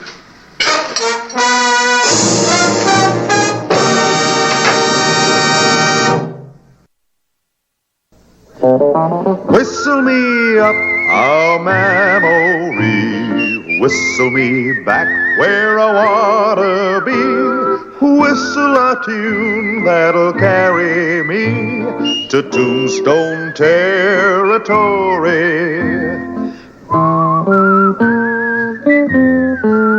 If your past has run afoul of the law, it's a handy place to be. 'Cause your future's just as good as your draw in Tombstone Territory. Whistle me up a memory. Whistle me back where I wanna be. Whistle a tune that'll carry me to Tombstone Territory.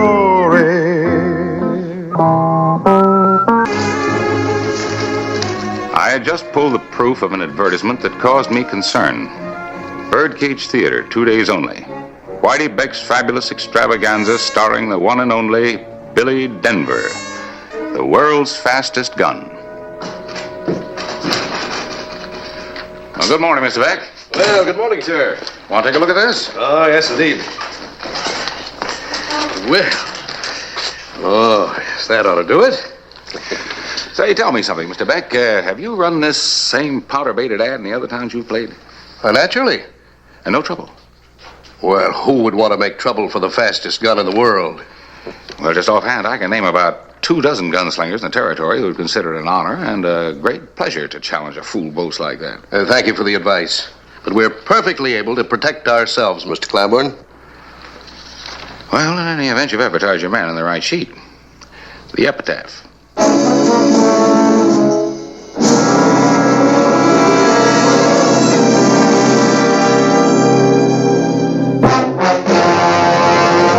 An actual account from the pages of my newspaper, the Tombstone Epitaph. This is the way it happened, in the town too tough to die.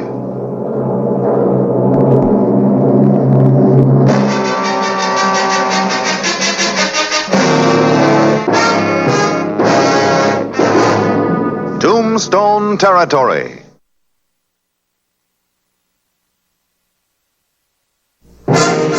Promoter Whitey Beck refused to heed the warning. Tombstone's Birdcage Theater was to feature the fastest gun in the world.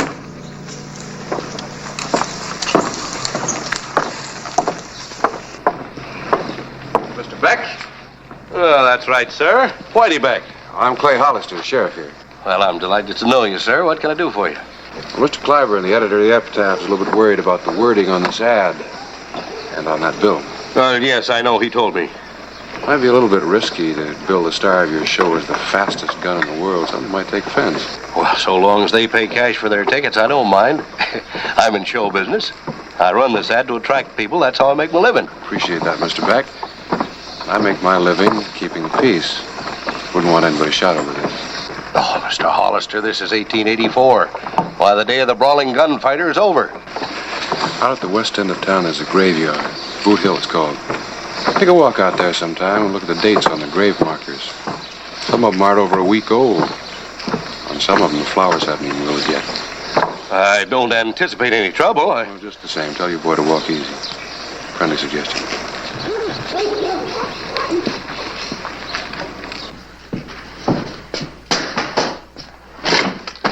Hello, Harris. Hi, Clay. What, you talking any sense into him? You gonna change that ad? No, he says the day of the brawling gunfighter's over. Oh, boy, there's gonna be trouble.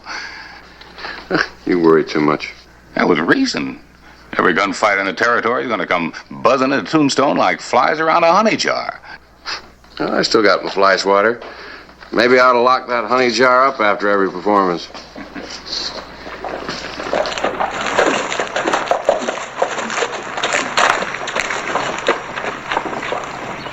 Clay.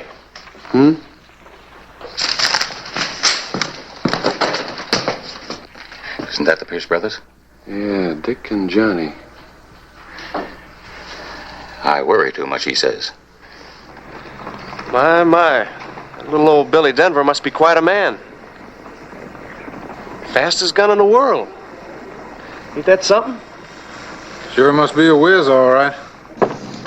Well, howdy there, boys. Yes, sir, it's a great show. The fastest gun in the world. I hope you'll be able to make it. Oh, we're gonna make it all right. Ain't we, Dick? Yeah. You wouldn't miss that for a whole corral full of cows. No, sir. Wouldn't miss this shooting. Not for 1,000,000 cows.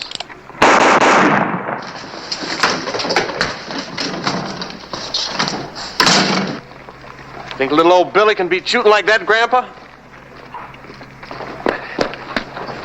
Hello, Clay. Hello, Dick. Johnny? $10, please. Oh, shucks, Clay. We're just having a little fun, that's all. Well, you have any more fun, and you'll be my guest for the next 30 days. Clay, the boy's just a little wild. He didn't mean anything. $10. Pay the man. But, Dick... Pay the man.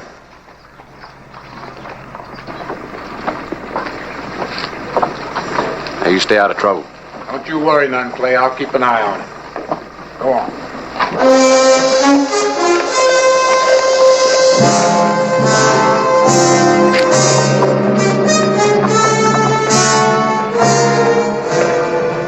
Like flies around a honey jar.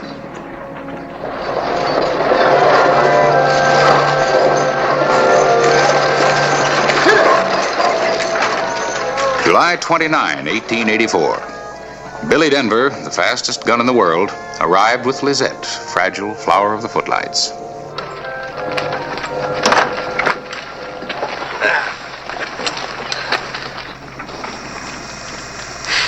That's a shoddy-looking group. Well, it's good to see you again, Billy. We're always glad to see you, Neil. Take it out, you Whitey. Hello, Lizette. Hello, Whitey.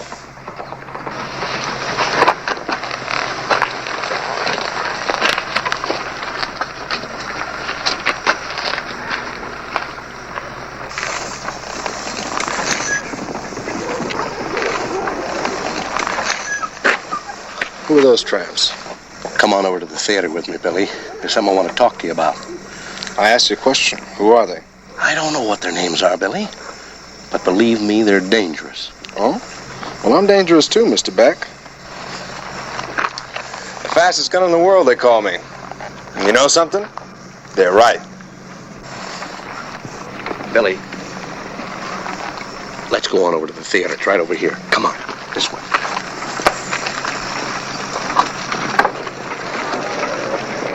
My, ain't he the pretty one, though?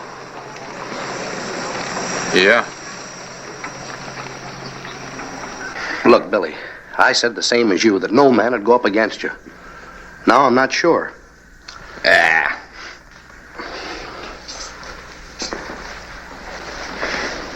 Billy, Yeah? don't try to prove anything. Everyone knows how good you are. And every day I'm getting just a little bit better. Just a little bit faster. Watch.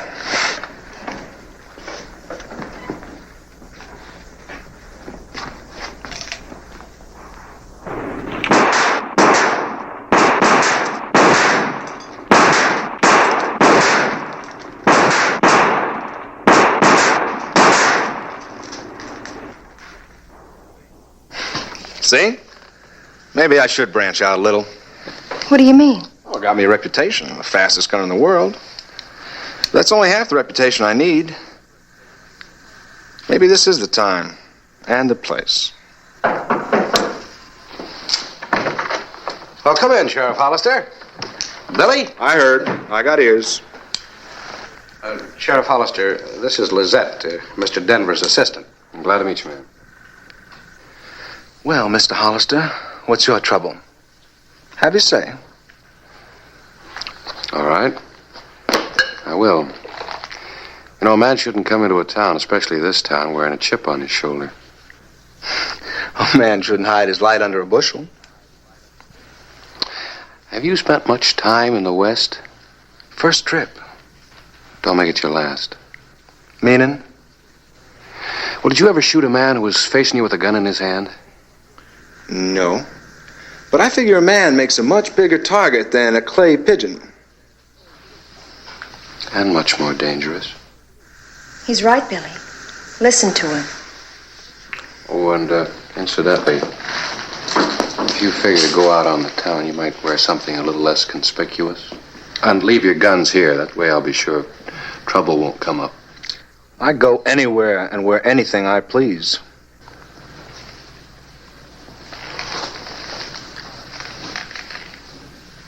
Quarter loads. So? Well, did you ever try to hit a moving target with a full load 45? No. Quite a kick, and very dangerous. That's what the boys out here use. Bye, Mr. Denver.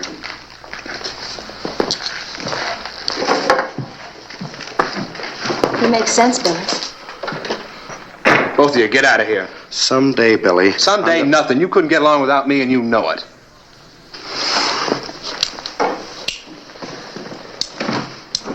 I couldn't get along without you, Billy.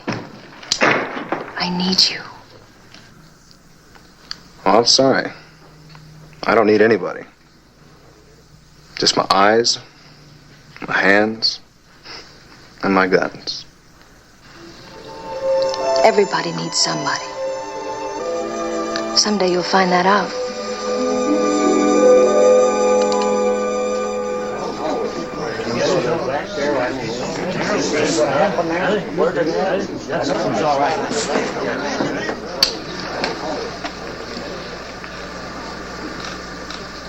Ready? Ready.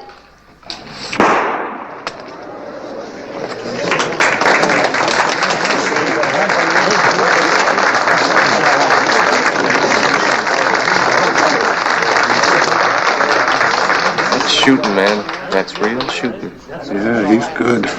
Yeah? He's almost as good as you were. Almost. No trouble, Johnny. Oh, no trouble. You know that. Do I, Johnny? Sure you do. I can trust you then? With your life. I'm trusting you with yours. I'm gonna take good care of it.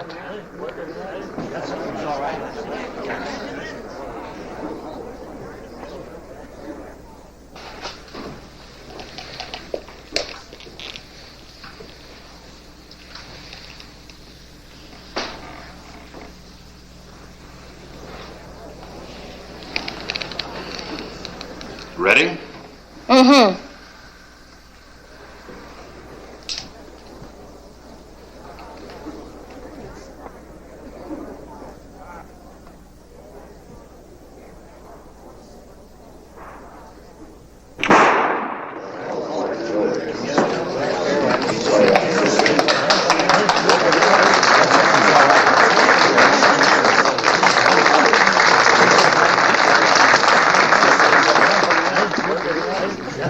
I better have a talk to Johnny. Now who's worrying? Wait for him outside. Come on. Well, I'm heading back home. You coming? Don't get in too often, Dick. I think I'll hang around for a day or two. Okay? Make it a day. And don't drink too much. You're getting to be a regular worry wart. I only got one brother. I like having him around. Gonna be around for a long time.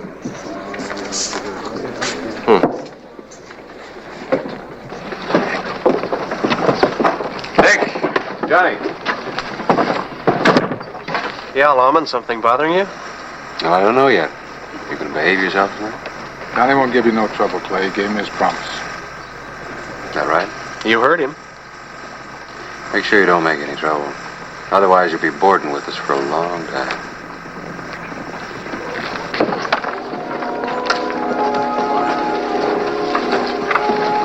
Yeah. See you, Johnny. One day, no more. A few seconds is all I need.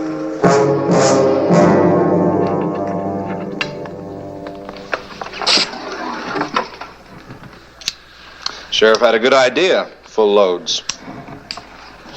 Billy, you're an actor, an attraction. You're not a gunfighter. I'm the best on the stage, and I'm the best on the street. The fastest gun in the world, and the deadliest gun in the world. I'll show you. I'll show everybody. Move.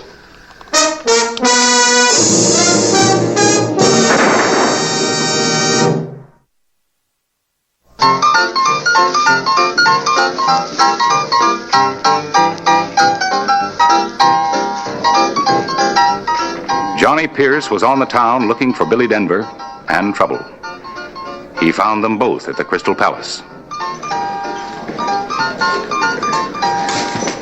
Oh, excuse me. Whiskey straight. Sit down, I'll be with you. My, you're the prettiest thing I've seen in this town in a long time. Is this a saloon or a stable? Maybe you've had enough to drink, Johnny. I ain't had enough. I ain't had near enough.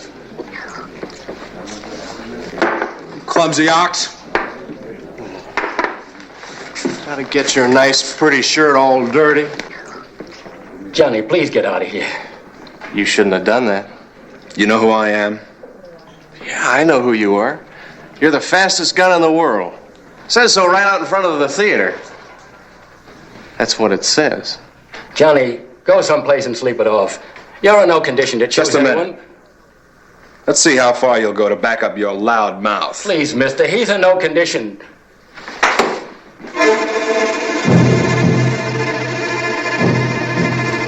Glad you did that. I'm real glad. Now I'm gonna show you how fast you ain't. Please, gentlemen, stop before it's too late. You're gonna get it now, fast gun. You're gonna get it. Draw! Let's go.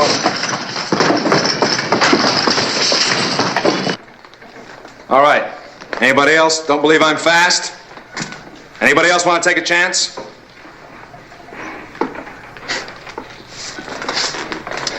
All right, boys. Drink up. Name it, gentlemen, name it.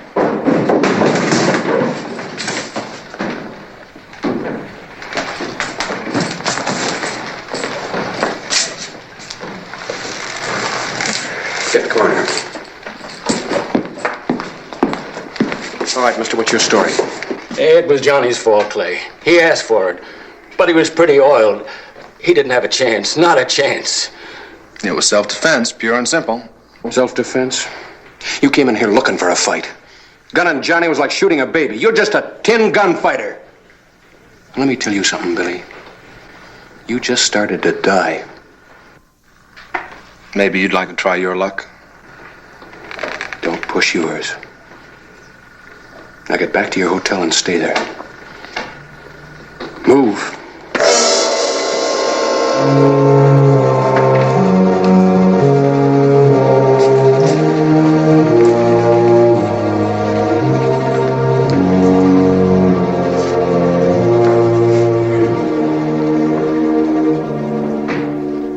July 30, 1884. There had been one killing.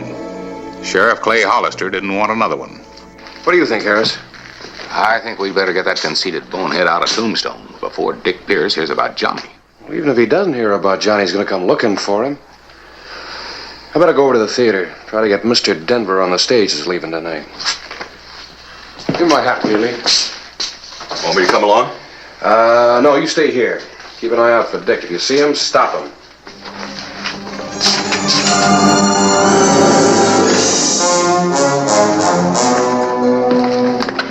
He's not in too good a mood. Well, I'm not either. What do you want? You? On the stage leaving town tonight. Oh, that's impossible. I have a performance to do. You're not going to be performing ever again if Dick Pierce catches up with you. He's no drunken setup like his brother Johnny. You mean you still doubt my ability to defend myself? When a man really wants to kill somebody, he's got an extra edge on his side. And Dick Pierce is really going to want to kill you. The house is sold out, Mr. Hollister. We just can't afford to walk out on it. There's another stage in the morning. We'll be on that. I wouldn't count on it.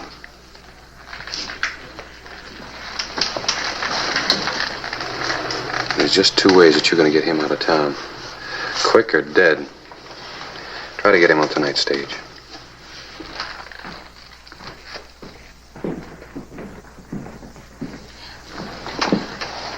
Let's go tonight, Billy, please. The fastest gun and the deadliest gun. That'll read real nice, huh, Whitey? I already got myself one notch. I might as well try for two. I guess you don't need anybody but yourself, Billy. I guess you don't. No. But you need me. The night of July 30, Billy Denver was making his second appearance at the Birdcage. I'm going around to the stage door. You keep an eye out for Dick, and if he comes along, stop him.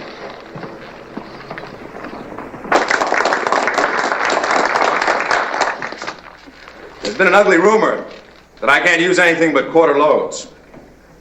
Well, tonight I've been using full loads, and I haven't missed a shot.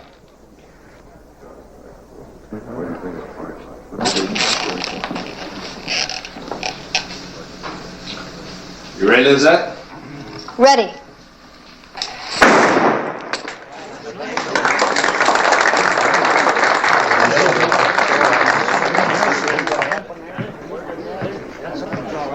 Dick.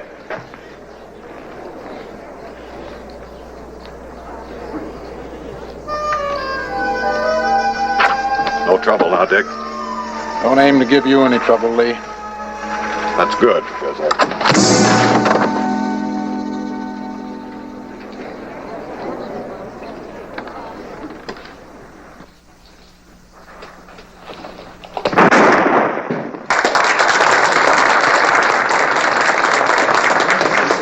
In case you think I was lucky.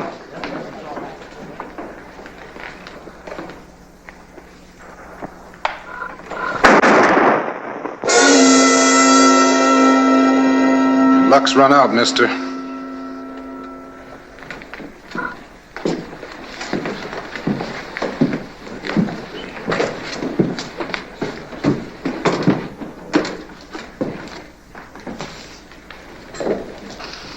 What do you want? You killed my brother, now I'm gonna cut you to pieces. No! Stay away from him, lady. Stay out of this, Lizette. Well, folks, gonna get your money's worth tonight. You're gonna die tonight, Billy. Ain't the same as facing a kid who's been drinking, is it?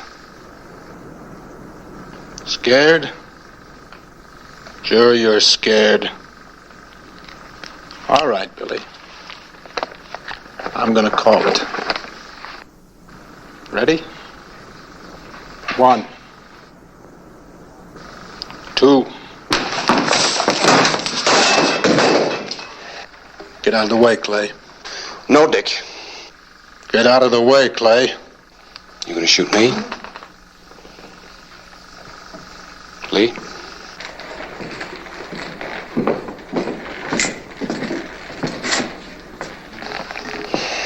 You're gonna be on that stage leaving tomorrow.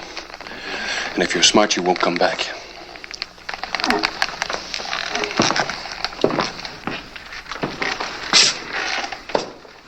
I'm sorry about Johnny, Dick. But, I better keep this until he leaves town. I still got my other gun.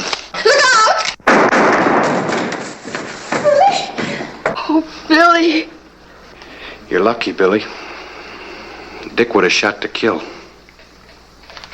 But you won't be using those guns of yours anymore. The show's over.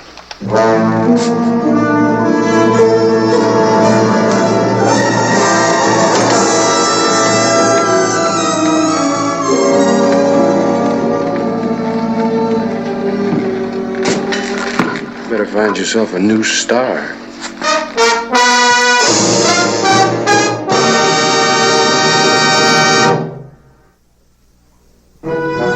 June 1, 1884. Tombstone said goodbye to Billy Denver.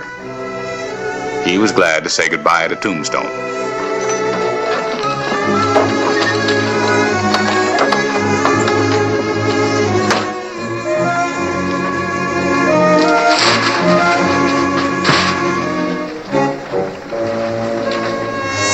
I guess everybody needs someone. Hit it!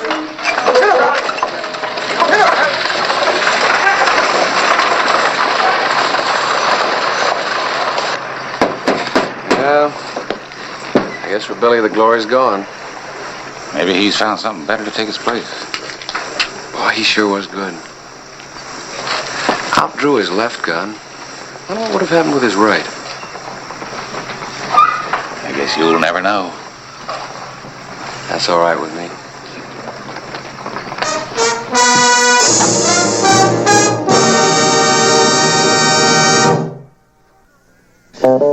Whistle me up a memory, whistle me back where I wanna be, whistle a tune that'll carry me to Tombstone Territory.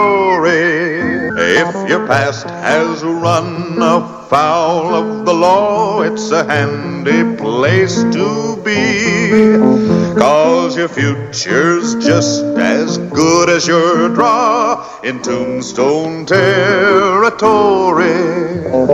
Whistle me up a memory, whistle me back where I wanna be, whistle a tune that'll carry me to Tombstone Territory. The misfits, the wanderers, and the nonconformists.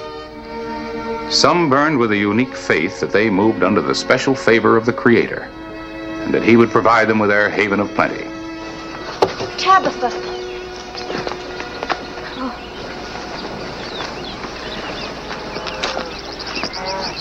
What's the matter? What happened? Don't tell Elias, Simon. Please, Sister Mary, don't tell him. He'll be displeased with me. But he should know. Sister, the baby. It's near your time. Not yet. Not yet. Tabitha. I'll be fine, Elias. I'll be fine. But she just took a spell from the heat. We've reached the end of our journey. This place shall be our land of plenty. The Lord be praised. Yes, let us thank Him for leading us through the wilderness, for helping us to persevere where others have failed. Let us pray. But what about Ben? He went after the sheep and he hasn't come back yet. Your brother can pray his thanks when he comes. We will pray ours now. Oh, Lord, we thank you.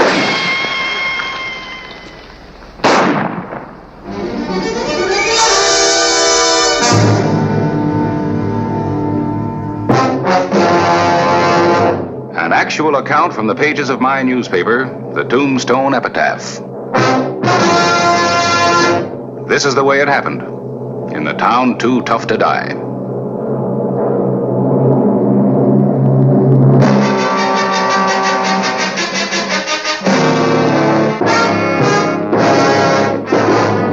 Tombstone Territory.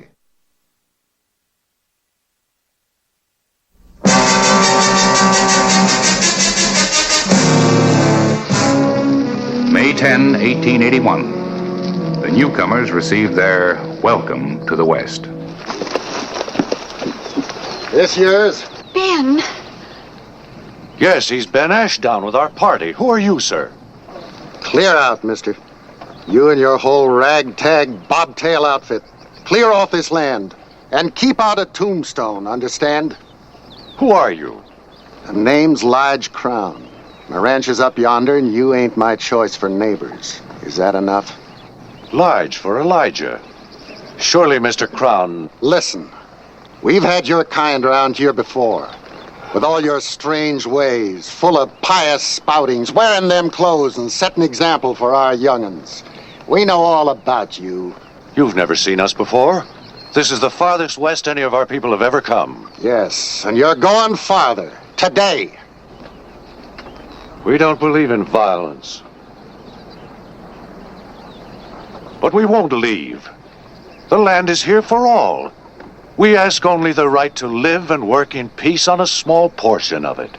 If you're not going by tomorrow, you'll get a small portion. 6 feet long and 6 feet deep. Come on! May 11, 1881. Street fighting was not unusual in Tombstone. When youngsters were involved, it was time to intervene. Give him a good one. Get him, boy. Get in there.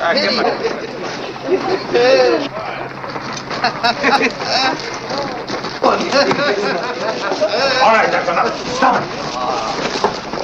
You should feel proud of yourselves, 3 against 1. Now go on home. Let him finish it up, Harris. Might be one way to get rid of him and his friends. Sure, we sure don't want him around here. He did fine, boys, fine. We'll see Sheriff about this. Come along? Yeah.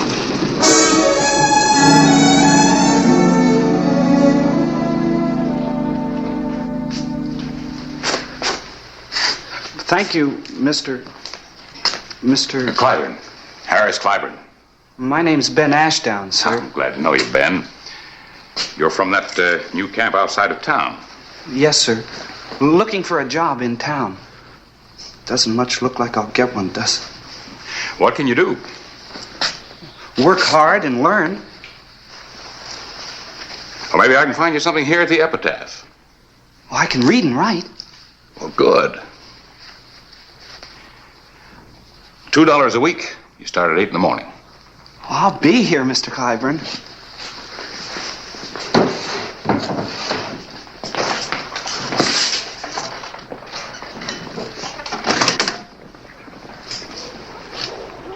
Mr. Clyburn, sir?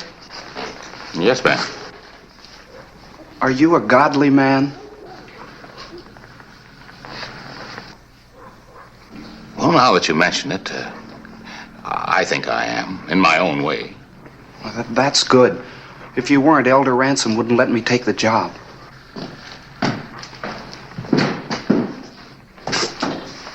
Oh, Harris? Is the boy that started that street brawl? Well, that isn't exactly the way it was, Clay. 3 of the town boys attacked Ben here. I guess I interrupted their pleasure. You from that camp outside of town, huh? Yes, sir. You people planning on staying? Why, I reckon so, sir. Elder Ransom says this is the place the Lord picked for us to settle down. Oh, he did. Oh, what's it all about, Clay? Why all the excitement over 4 boys scuffling in the street? Well, there's more to it than that, Harris. I've been asked to get these people out of Tombstone. Ben, why don't you go in the back room for a few minutes and look around, kind of get acquainted with the place.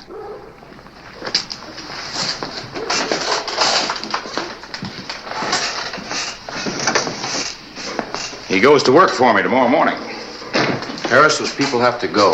It's for their own protection. You letting the town crackpots put a burr under your saddle? Oh, you know me better than that. Just they don't belong. They'll be the cause of trouble, violence. They're different? Of course they are. Look, for my part, they can stay as long as they want to. I'm just trying to keep them from getting hurt and keep the town out of trouble. They dress differently, they act differently, maybe they worship God a little differently. And every ignorant hammerhead in Tombstone hates them for it.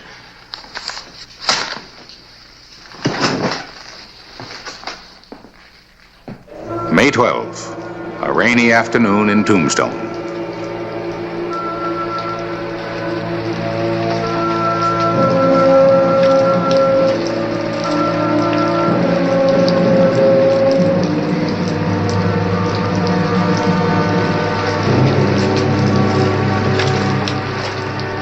There were other storm clouds gathering that day.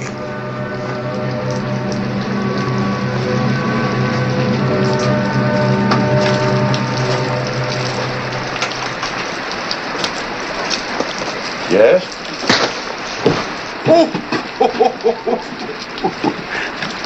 I told you to get out. Yeah, you tell him, Lige. Why don't he fight back? Yeah, well, don't you fight if you want to stay so bad. Elias, don't! We don't use violence. We got our town just the way we like it. We don't want your kind here. That's Elder Ransom. We'll make a place for ourselves. Leave him alone. Ben! Crowd! You're looking for somebody who'll fight back. Try me.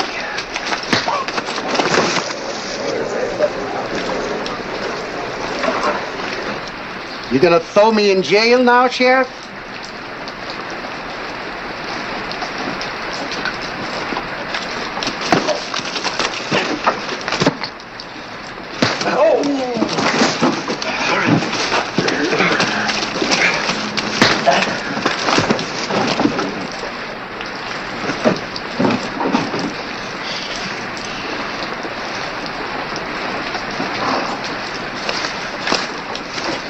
You know how people feel. Why do you come into town? We came to find a doctor for my wife. Sorry. The doctor's riding circuit, visiting the ranches. He won't be back for a couple of days. Thank you for your help. However, it wasn't necessary. Oh, you come in here so chock full of good intentions. You think that's enough to keep you from getting near killed? The Lord watches over us. Well, in other places, maybe. But when they wrote about a place where angels feared to walk, they meant Tombstone. Now you better find yourself another place. I think not. Sheriff? Yeah? You're the boss here in Tombstone. If need be. Out around my place, it's different. You come out sometime and see.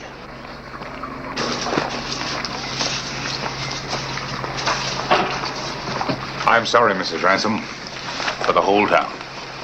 The Lord tests us all in many ways. I'm proud of Elias. He once was a man of terrible violence. That's right, sir. Was a time when I'd have broken that man like a twig.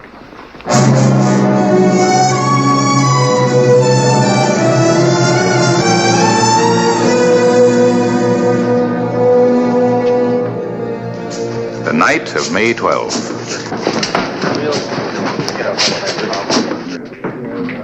Well? We want to talk to you, Hollister. About Elder Ransom. They gotta go, Sheriff. We don't want them in Tombstone. They're not in Tombstone. 5 miles away, it's the same thing. They walk around with their funny clothes and their preachy ways, and the first thing you know it, their young'uns are with our young'uns, and we gotta answer a lot of questions. They come into my store, and my good customers won't come in no more. Why not? Because they... Well, I don't know. Because they won't, that's why. If you've got something they want to buy, they'll come in no matter who else is there. Now, don't try any of your fancy talk, Harris, because it won't do no good. These people ain't our kind. They don't belong here. Well, what do you gentlemen suggest that I do? Root them out of here, that's what. And you do something about it before somebody else does. Now, you listen to me before you get into real trouble. I'll handle this the way I see fit. And if you people try to do it your way, you'll all end up back there in the lockup with your wives feeding you soup through the bars. That clear? Just root them out of here, Hollister.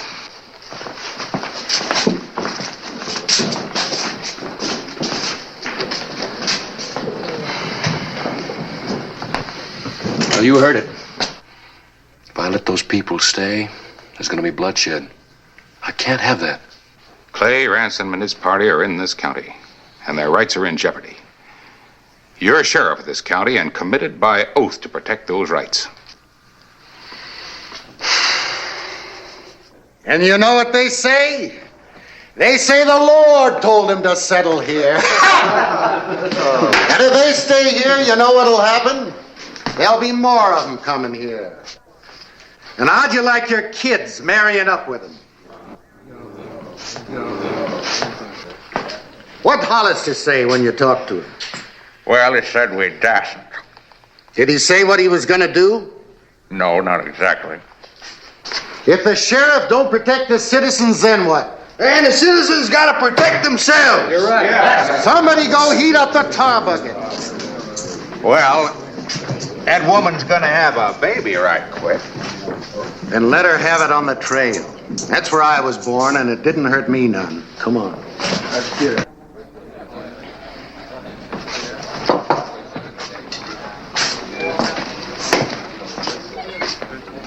Lige Crown was a determined man, and a dangerous one.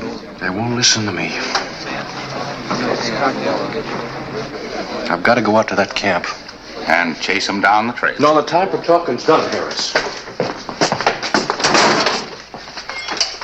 If I let them stay and somebody gets killed, practically the whole town is going to be up on a murder charge. All right, wait for me. I'll go with you. Hold it. Easy, boy. Gotta get the doctor. What's the trouble? He's still away. The baby. Mrs. Ransom's having the baby. Oh, come on.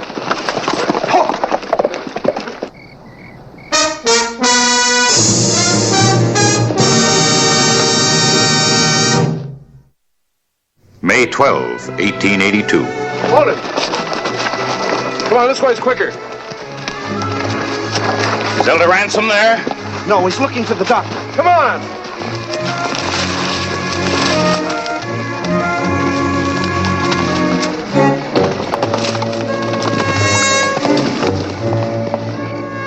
When we arrived at the camp of Elias Ransom and his people, it was evident the time was near.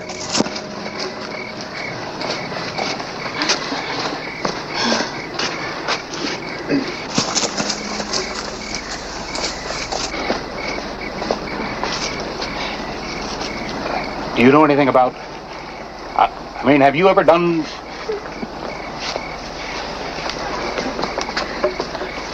Can you help? I'm Brother Simon Webb. I helped birth both my boys back in Ohio. I can help. Good. Just tell Miss Ashdown what you need. She'll help you. Yes, sir. Now, don't you worry, Mrs. Ransom. Everything's going to be just fine. Where's Elias? He's gone for the doctor. But I'm afraid we can't wait. I'm not afraid. Good.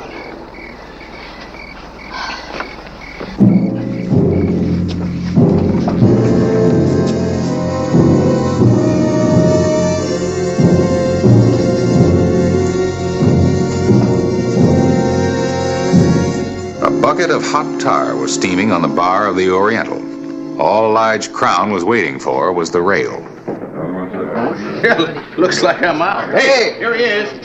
Yeah, here's what we've been waiting for. We'll give Ransom a nice long ride on that. All right, men, drink up. The drinks are on me.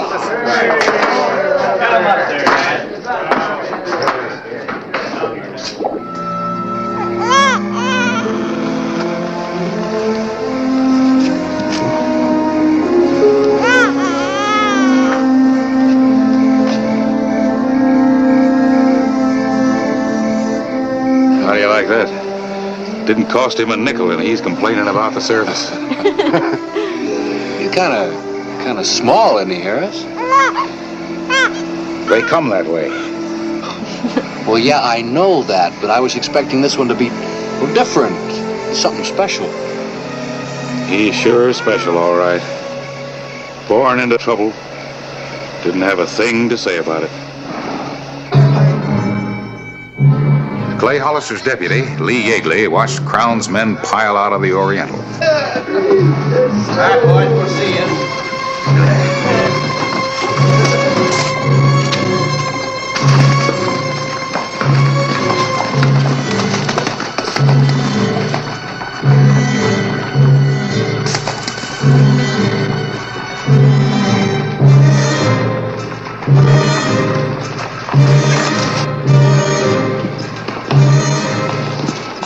He rode hard for the camp.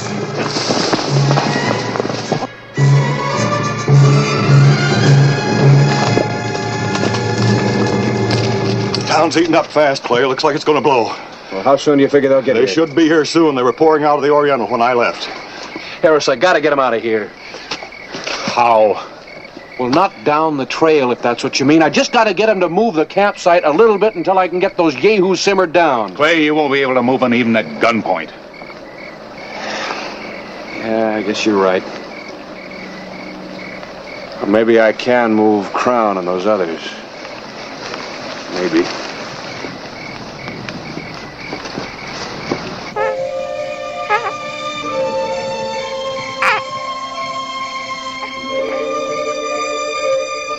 Unable to find the doctor, Elder Ransom arrived with two townswomen who had volunteered to help.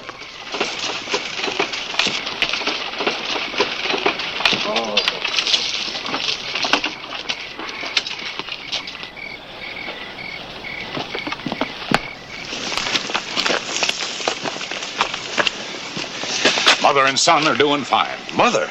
Elder, you've got to move your camp. There's a mob headed this way from town. I'm going to see my son. Look, you don't understand this country. It's rough. The people in it are rough. The way they handle their problems is crude, but it's very effective. And right now, you represent a problem to them. If you're still here when they get here, it'd be a bad thing to see. Not even your son will be spared. No, Sheriff. We've been chased and hounded halfway across the country. Why? All we want is to make a place for ourselves, a place to live and work. No, sir, the time for running is past. The Lord has ordained this as our home. My son has been born here. This is where we will stay. Isn't he beautiful? Oh, Mrs. Ransom, he's a beautiful baby. Thank you. Strong, too. Just listen to him holler.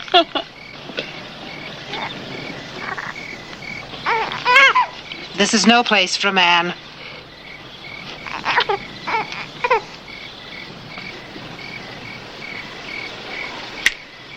I got an idea. We stayed through the night. Clay Hollister had talked with the townswomen. If his plan didn't work, we were prepared for the worst.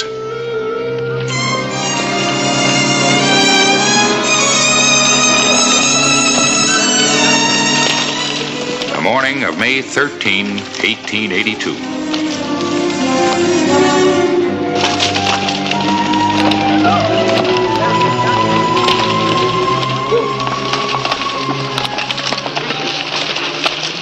They put up a fight. You know what to do.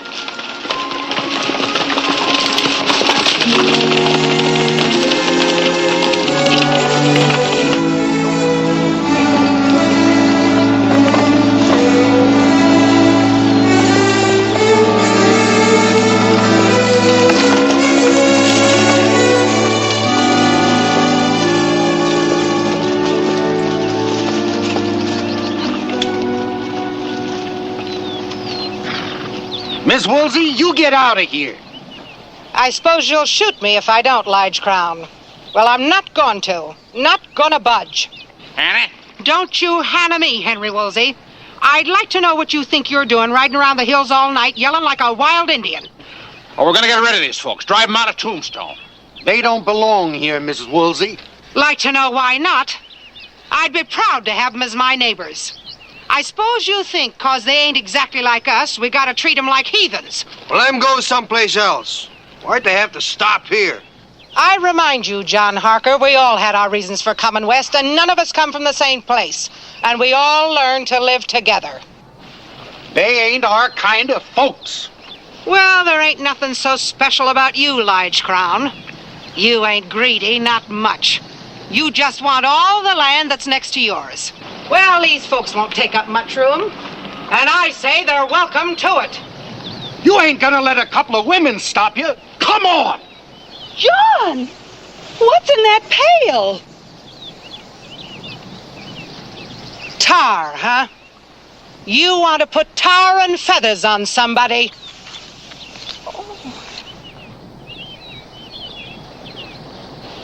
Here, start with him. He's liable to do something terrible if you leave him be.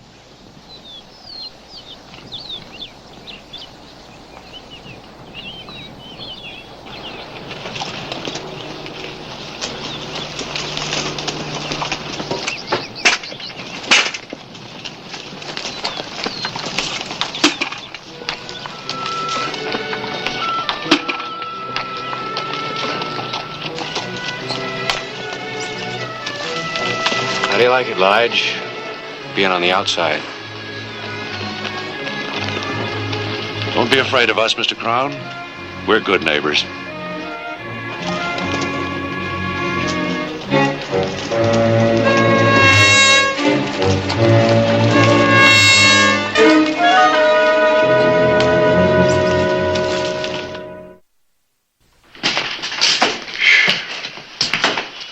Boy, what a night.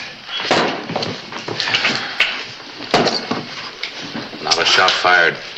I'm proud of you. All right, Harris, go ahead and say it. Nothing left to say. Mrs. Woolsey said it all. Boy, if she ever runs for sheriff, I quit. Good night, Clay. Good night, Harris. Rather, I should say good morning.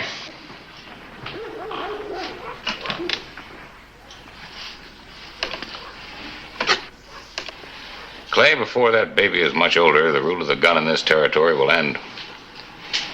I I think you'll be just as valuable to have around then as now. Thanks.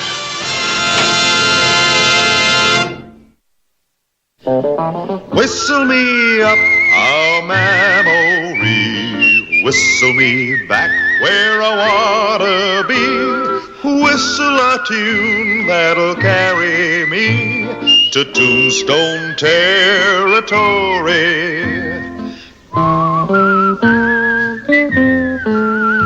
If your past has run afoul of the law, it's a handy place to be, 'cause your future's just as good as your draw in Tombstone Territory.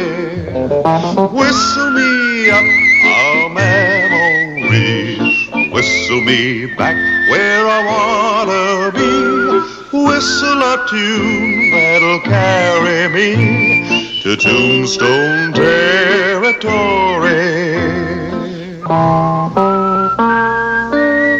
শুনেন, কালকের খেলায় আপনি হারবেন। বাবা, confidence দেখছো মেয়ে? যদি না হারছেন তাহলে কিন্তু বললাম এটা দিয়ে আমি আমার হাতে আপনার নাম লিখুন।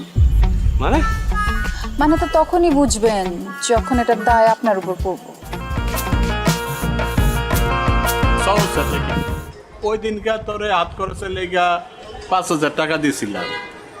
আবার টাকা কি গাছে ধরে? আব্বা জান, আপনি তো কত টাকাই কামান, 5,000 টাকা দিলে আপনার কি হয়? আমি আপনার একমাত্র আমার মাইয়া, তো আমার পিছনে খরচ করবেন না, কার পিছনে করবেন? আমার একটা কুর্তি পছন্দ হয়েছে, ওই কুর্তি আমি কিনতে চাই। কুর্তি মূর্তি লেহেঙ্গা ওড়না এসব দিয়ে তো ঘর বইরে গেছে, হাঁটুনের বি জায়গা নাই। মন চায় তোর এগুলা নাইজেরিয়া, বুলগেরিয়া আর উগান্ডায় পাঠাইয়া দিই। আচ্ছা, এত কিছু কিনার দরকার নাকি? কি করতেছেন আব্বা? একটা শখ করছি, শখের দাম লাখ টাকা। শখ যদি না মিটে তাহলে এই জীবন রেখা লাভ কি? আপনি যদি আমার টাকা না দিচ্ছেন তাহলে কিন্তু আমি কয়ে দিলাম, ব্লেড দিয়ে হাত কেটে নাম লেখা ফেলাম। আচ্ছা, ব্লেড দিয়ে এই কুর্তির লেগে হাত কাটানোর দরকার নাই। আমি বাইরে যাওয়ানোর সময় তোর টাকা দিয়ে যাবো। থ্যাংক ইউ আব্বা।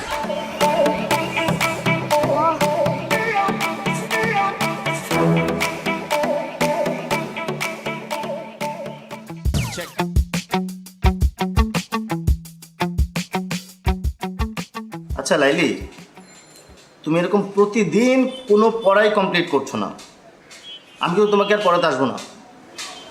আসেন না, আপনারা ক্যাথাই কইছে আইতে, আমি কইছি শেষ পর্যন্ত তোমার বাবার কাছে আমাকে কমপ্লেন করতে হবে। আপনি আমার বাপের কাছে কমপ্লেন করবেন? পড়াশোনা করছো না, বাবার কাছে কমপ্লেন করবো না? অবশ্যই করবো। ঠিক আছে, আপনি যান, আপনি আমার বাপের কাছে কমপ্লেন করেন, এদিকে আমি ব্লেড দিয়ে হাত কেটে আপনার হাতের নাম লেখা রাখবো এখান দিয়ে। কি বলতে চলেছ? আস্তাগফিরুল্লাহ। দেখো, এইবার না হয় আমি তোমার বাবার কাছে কমপ্লেন করবো না, কিন্তু তুমি যদি পরীক্ষায় ডাব্বা মারো তাহলে তো আবার আমি শেষ।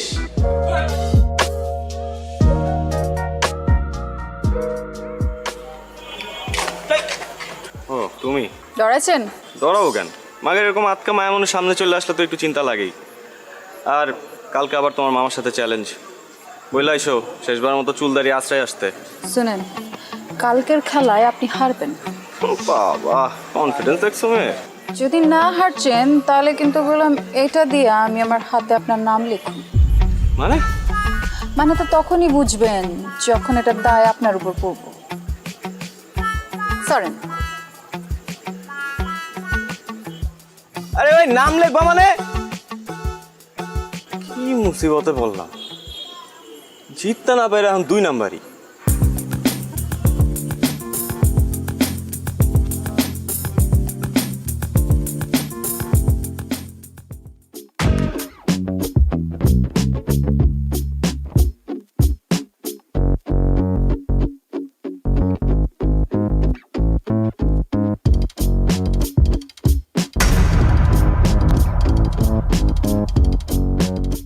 কি সমস্যা? যাইতে দিছো না কেন? সমস্যা আমার না আপনার। আপনি মানুষ না খুনি? মানে বোঝেন না? কালকে কি করছেন? কাচির লগে কি মিলাচ্ছেন? পেট খারাপের ওষুধ। দেখো, এখন কিন্তু বাড়াবাড়ি হইতেছে। তোমরা কাচ্চি খাইতে চাইছো, আমি খাওয়াইছি ব্যাস।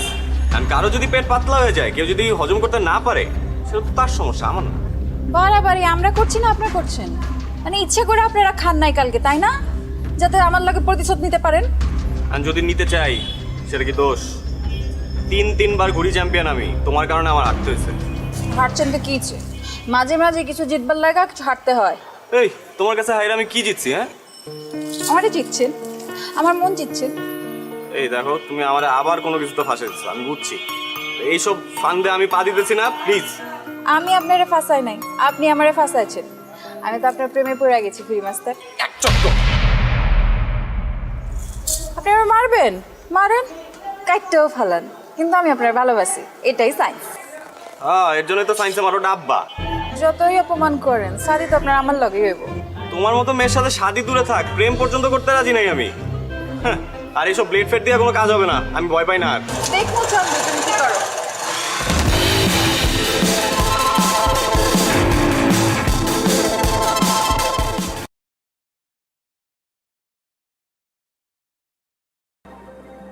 Quà sinh nhật là trai quý nhở? Mua được mà mình thu hàng này mà may sang này vậy.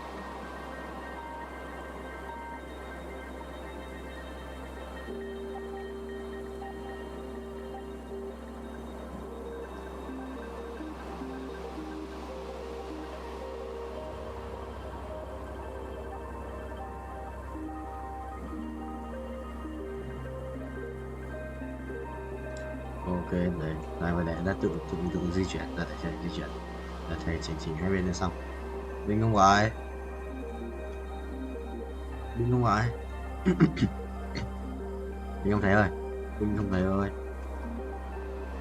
Đinh không thấy ơi, Đinh không thấy ơi,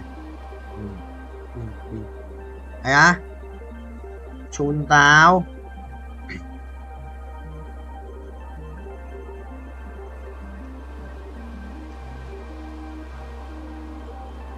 M là nó 50m. Nhanh lên tao. Từ từ rồi. Mắc thêm 7 Đấy. Chuẩn không nhỉ? Bài sự biết đấy. Đấy là biệt.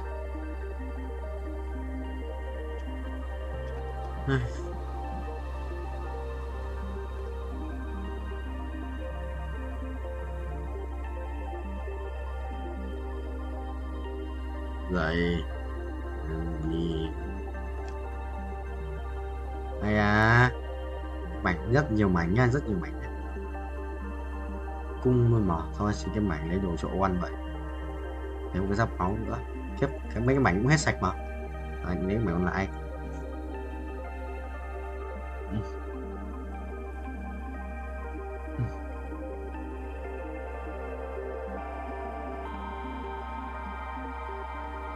Mày cho nhau, mày cho không? Mày cho anh không? Đừng chết nữa. Thằng Vũ vẫn đang nằm mà Dương. Chết. Đài. Mày không anh em mà thằng kia bây giờ có quỷ quá.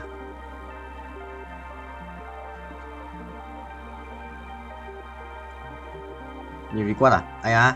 200 lap không? 200 lap. 200 lap. 95 à? 195 lap à? Tính nhà 100 lap đây. Wow.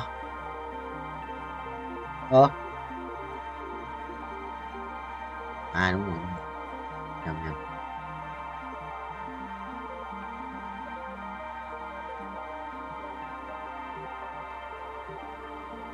Yes. 65 200 lap win perfect 2 lần giáo em chợ xử mình cái chứ cho ngay có tài hiệu 210 lap 42 tỷ 2 triệu một lần có chờ nhầm ôi không còn 100 để bớt 6 15 phải lại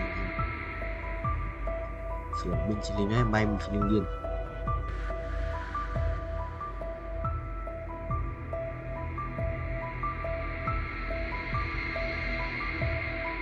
8 rồi.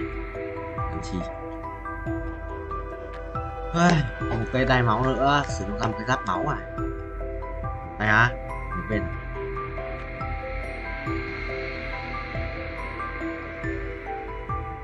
Anh không muốn như em nghĩ.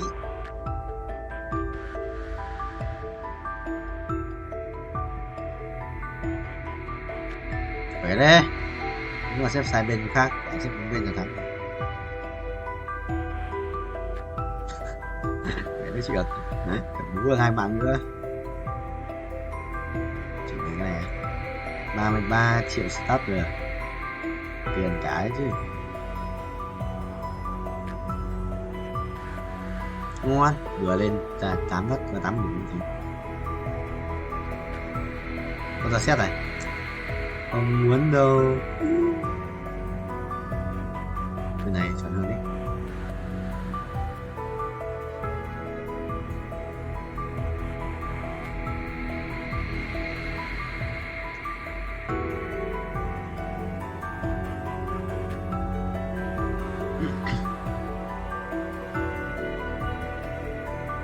Ra sinh ra rồi con này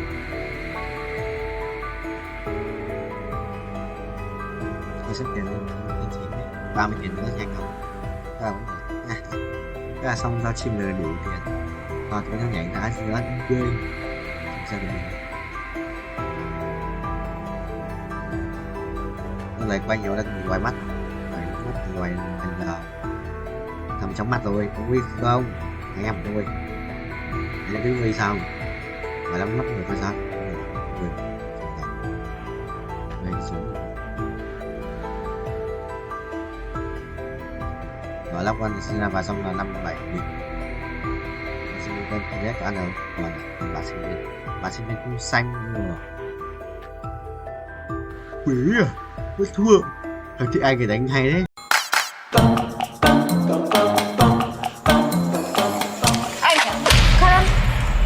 আচ্ছা আপনি ওই দিন আপনার আম্মার সামনে আমার লগে এরকম ব্যবহার করছেন কেন? আমার ইচ্ছে হয়েছে আমি করছি আর আমার পিছে ঘুরে লাভ নেই। কেন? আমি আপনার ভালোবাসি না করবো না কেন? এ হায়া মেয়ে রে বাবা, তোমার তো আমি ক্লিয়ার করে বলছি যে আমি তোমার বিয়ে করব না। আরে আপনার আম্মাই তো আমার পছন্দ করছে, তো আপনি শাদি করবেন না কেন? তাহলে তারই বিয়েটা করো। জি জি জি আস্তাগফিরুল্লাহ, কি কইতাছেন? আমি আপনার আম্মার কেন শাদি করব? তো আপনারা শাদি করুন, আর আপনি যদি আমার শাদি না করছেন তাহলে কয়ে দিলাম ব্লেড দিয়ে আপনার নাম আমার হাতে লিখুন। তোমার যা ইচ্ছা তুমি তাই করো, আমি একদমই ভয় পাই না। আগের বার মাইনে নিছি খেলা ছিল দেখা, এটা খেলা না, এটা আমার জীবন। আমি জীবন নিয়ে ছেলে খেলা করতে পারবো না। আমি হাঁচা হাঁচা কইতেছি, আমি কিন্তু ব্লেড দিয়ে হাতে পায়ে গলায় মুখে সব জায়গায় যেখানে ইচ্ছা সেখানে লেখো, ইংরেজি বাংলা ফার্সি যেটাতে পারো সেটাতেই লেখো, আমার কিচ্ছু যায় আসে না। আপনার আমি শেষবারের মতো কইতেছি, আপনার আর বেশি সময় দিব না, শুধুমাত্র 12 ঘন্টা সময় দিলাম। এই 12 ঘন্টার মধ্যে আপনি আপনার মত বদলাইবেন, নাহলে কইলাম আমি হাঁচায় ব্লেড দিয়ে আপনার নাম লিখে ফেলাম, আমার কেউ আটকাইতে পারবো না।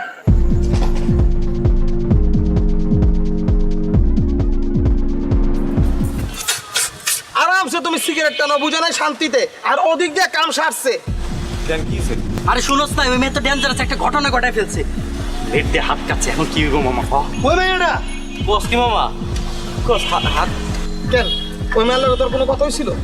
কালকে রাত্রেবেলা বাসার সামনে এসে দাঁড়াইছিল, আমার 12 ঘন্টার আলটিমেটাম দিছে। এই কিসের আলটিমেটাম দিছে রে?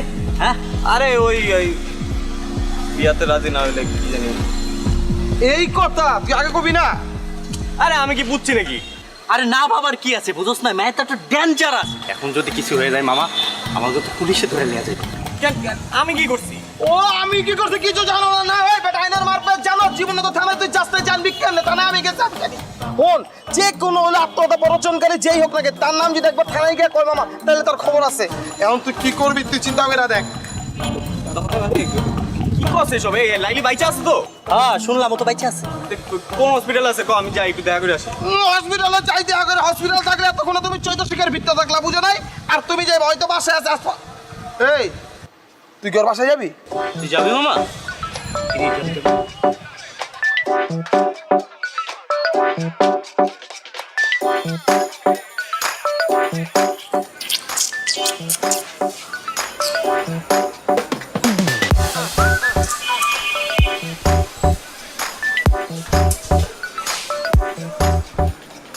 হায় রে খোদা, তুমি আইছো।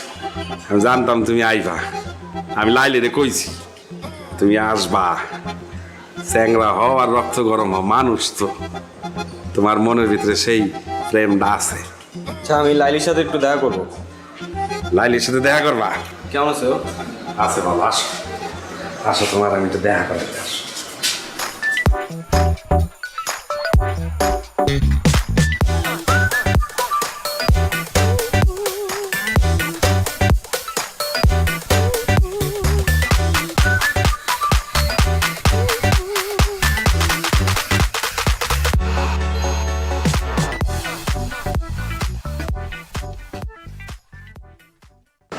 এইসব কি? প্লেট দিয়ে তোমার নাম লিখছি, বানান ঠিক আছে? একদম ঠিক আছে। কিন্তু কি বলো বাইক না, ভালো হয়েছে না? আমি কিন্তু লাইলিতে কইছিলাম যে লাইলি ছবি তুইলা ওরা পাঠাই দে। ওই কইছে যে না, কিছু জিনিস আছে এগুলো ছবি তুলে পাঠালে সঠিকভাবে দেখা যায় না, সামনাসামনি দেখতে হয়। এর লেগে তো এতক্ষণ ধরে তোমার জন্য অপেক্ষা করতেছি। এইসব পাগলামির কোনো মানে আছে? আছে না, তোমার আমি শাদি করব, তুমি আমার শাদি করবা, করবা না? এই তুমি কি আমার বলদ পাইছো? বলদ এই পাশে দাঁড়ানো লোকটার মতো। নিলে তুমি আমার মামার নিয়ে কি করতেছো? আমি বলবো তুমি শুনবা। মানে এই যদি তোমার হাত কাটার নমুনা হয়, হ্যাঁ আমি জানলে আমি জীবনেও আসতাম না। আর যদি হাত সত্যি সত্যি কাটতাও তাও আসতাম না, কোনো লাভই হতো না। আমি তোমারে বিয়ে করব না। তোমার মতো মেয়ের সাথে শুধুমাত্র মজা নেওয়া যায়, বাড়ির বউ করা যায় না। তোমার মধ্যে ওই রকম কোনো এলিমেন্টই নাই। তুমি তো বেশি বেশি করতেছো না? এই মাঝখান দিয়ে ঢুকে গেলেন? হ্যাঁ সাদে কি আপনার মানুষের হাবলু কয়? এর লেগে আপনার হাবলু কয়। কারণ ঢুকছেন যখন, তখন আমারে না বুঝায় আপনার এই ড্রামাবাজ ভাগ্যিরে বুঝান। আমি ওরে বিয়ে করবো না, আমি মরে গেলে ওরে বিয়ে করবো না। মানে নিজের তো কোনো মান সম্মান নাই, পরিবারের মান সম্মানটা যদি খোয়াইতে না চাও তাহলে এসব বন্ধ করো। সবার সামনে অপমান করবো না। থাক ভাগ্নি, তুই কষ্ট পাইস না। হয় তোরা বুঝতে পারে নাই, আর যেদিন বুঝতে পারবো ওই কান্দা বুক চাপলাইবো, তখন বুঝবো যে কি জিনিস হারাইছি। তুই কান্দিস না ভাগ্নি, একদম কান্দিস না। তুই থাক, আমি আইতাছি, দেখতেছি।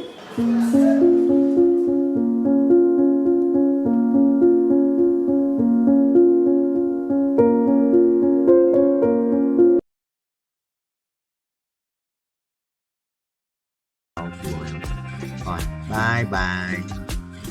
Nhà đi đâu ba. Rồi, phải đùa của ba kiếm tiền. 36 thì kiếm 80 triệu. 8 80 triệu để quay 10 lần của chiến sĩ sinh hoạt kia. Của đây sinh cũng căng ấy. Của 373 lần rồi á. Ui, thua. Tận đại.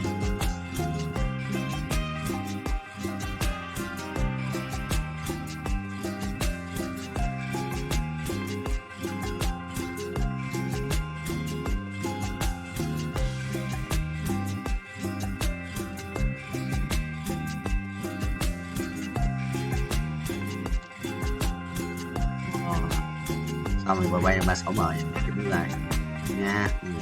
Đó không perfect, trời buồn đấy. Đó đi đây cứ thằng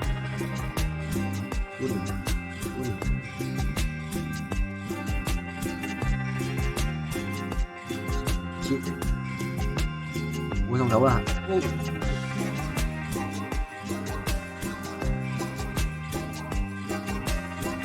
Lòng rất là mở trung tàu.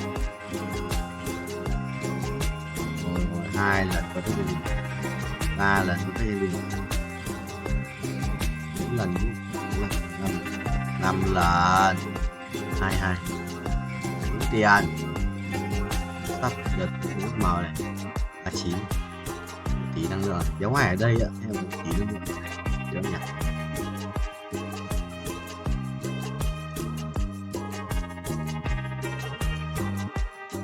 Cái gì vậy?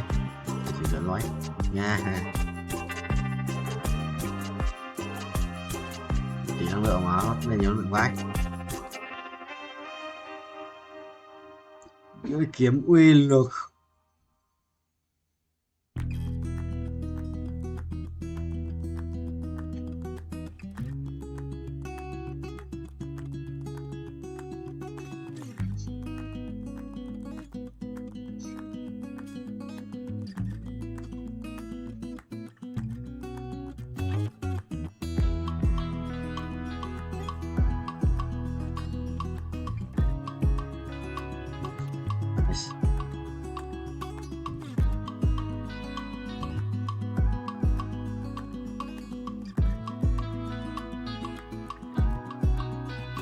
Ui. Bây giờ hút hút rồi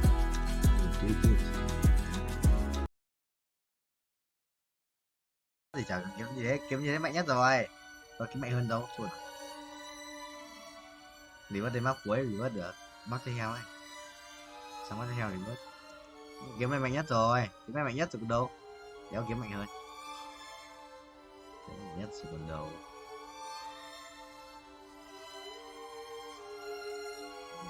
Phở lúc không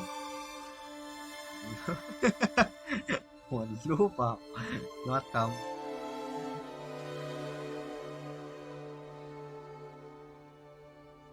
hôm nay anh chán của anh thì định không đi học cũ không đi học đâu. Không phải xin thầy trước xong rồi bảo là cho em xin phép vào học online, tham gia lớp online thì cho vào. Suy nghĩ ấy. Đùa anh danh ra huyết top 6 rồi nhưng mà không được bởi bổ trợ thì anh xem lại xem là hôm nay bổ trợ cái đéo vậy đấy, bổ trợ gì anh xem bổ trợ được cái gì.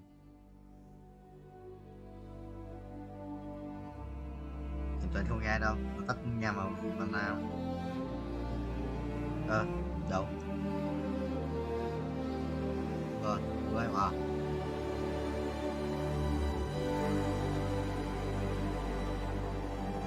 không được Vũ ơi, chụp tự nhìn bắt chú ấy được.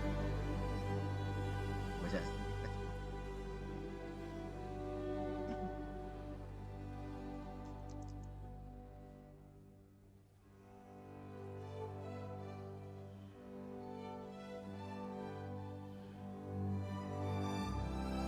với cái bắt chu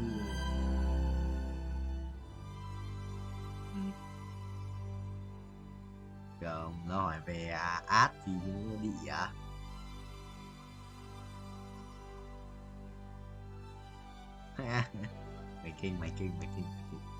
mày kinh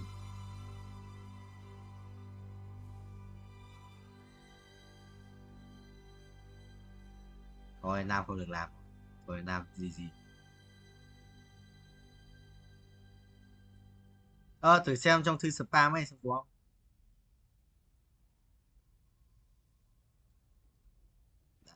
Thấy chưa thầy bảo pet vũ lỏ đây, pet vũ lỏ điên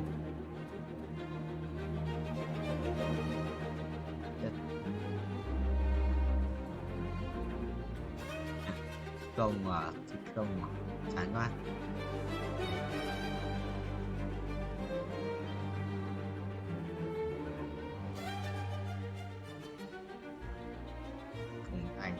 Thành anh trở là anh ở Phùng Thanh Độ cơ và Phùng Thanh Độ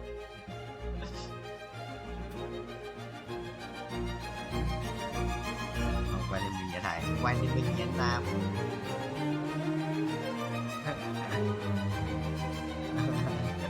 bú tiền rồi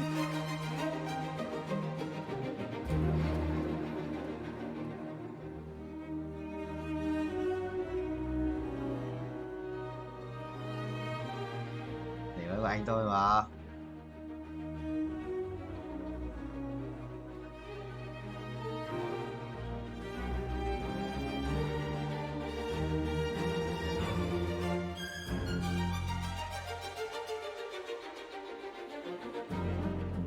mấy quàng áo à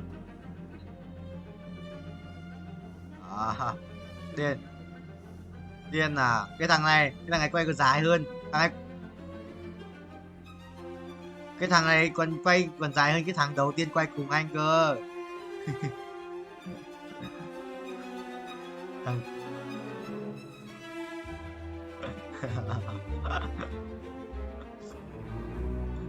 Tuấn Nam cái gì ấy.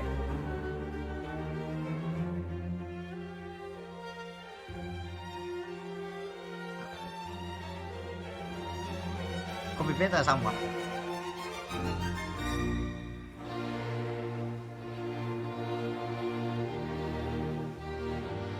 Qua đây vua ơi. Quá cởi.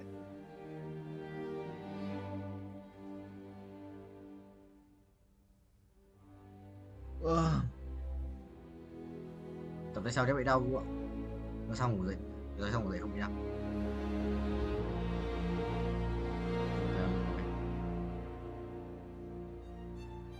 Mày cứ xách nhít cho thằng Yoko đi. Thằng đấy tập với ba.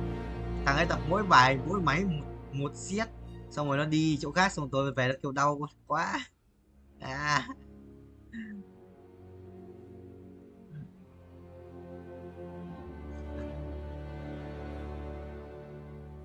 Mày nhót. Mày cứ đi thằng Yoko ấy. Ôi kìa. Không phải.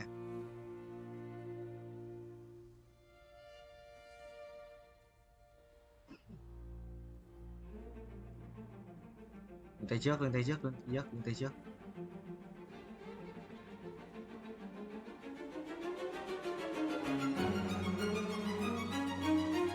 Mày bỏ là lưng tay sau bởi vì mày thấy lưng cả tay sau đó là sau của em.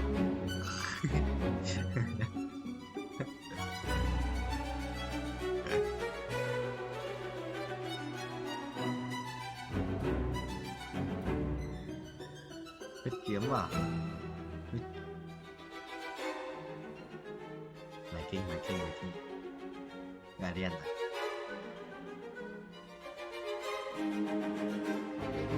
Đó. Tao biết tao bị over mà sao? Buồn nhá mày, tao biết mà, tao biết thế trước. Tao biết tao béo thì tao mới giảm cân, tao giảm béo, tao giảm 4 cân rồi đấy.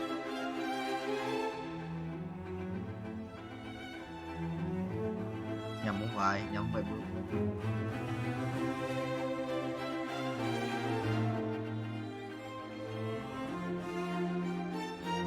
Mày lắp đồ bằng cái gì? Sao?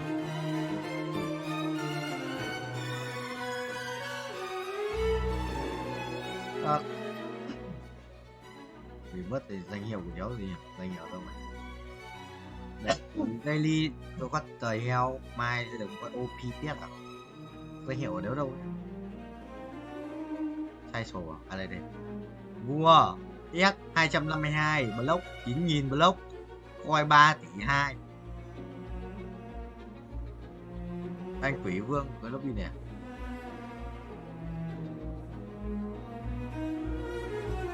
Phải update nhiều mà sao đéo có cốt nhỉ? Chú tao.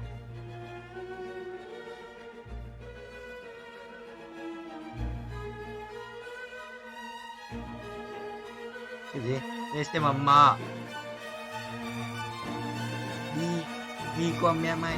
Đi qua mẹ.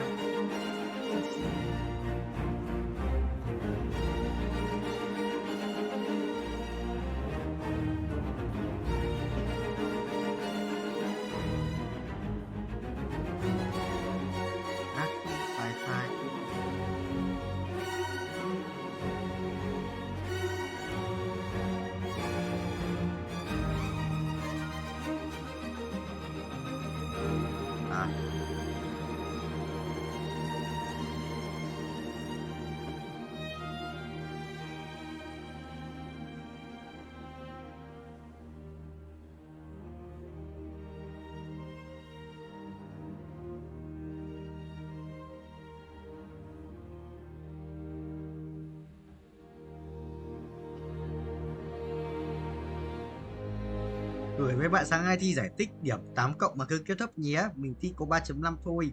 Còn chưa kêu 8 cộng kêu cái gì hả? Là tao được có 8 điểm. Tiếc. Thì đưa mình này ở đó mà chê. Làm như thượng đẳng lắm. chắc thấy phòng toàn 3-4 xương lắm nhỉ, kinh ác. Mấy cái thằng mất ít mấy cái thằng 2 cái 5 này, thằng đang nói là cùng khóa yêu cùng khóa với cả yêu béo hả? Đó, không nói thế chúng ta đi thôi.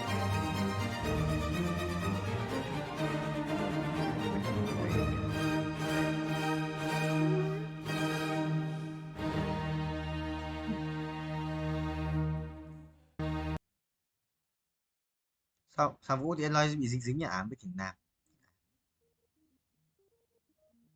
Không sao, để thầy tắt mic một thằng này.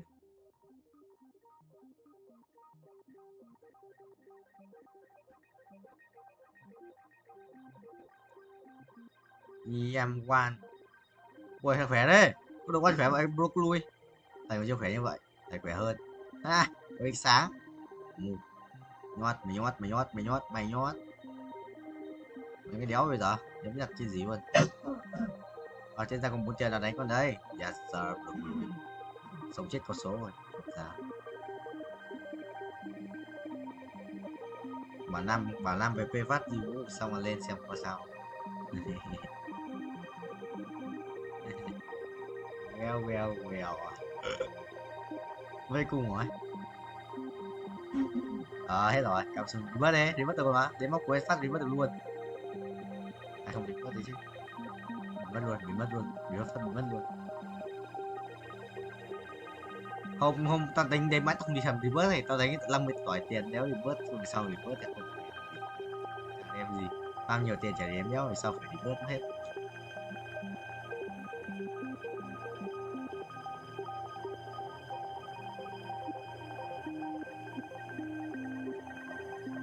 Mỹ thuật anh có minion à?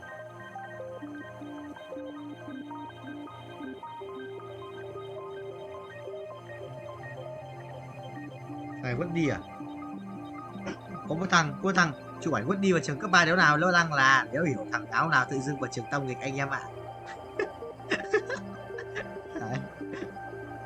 Tìm thằng này giống quất đi cực, đéo biết phải quất đi không? Giống anh Quyết.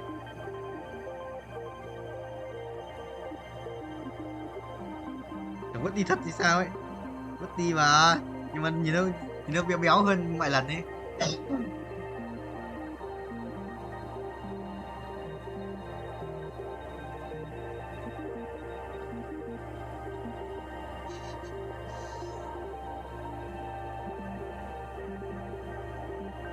Dạo ở trên thread thì có mấy cái trên là cứ đăng giới thiệu bản thân cái thứ ấy, xong toàn mấy thằng gay đăng. Hiểu mấy thằng gay làm đéo gì này. Nó cứ đang là mình một biết bao nhiêu ấy, đăng 1 tỷ cái giới thiệu bản thân ra ấy, xong rồi thích con trai với cả bisexual,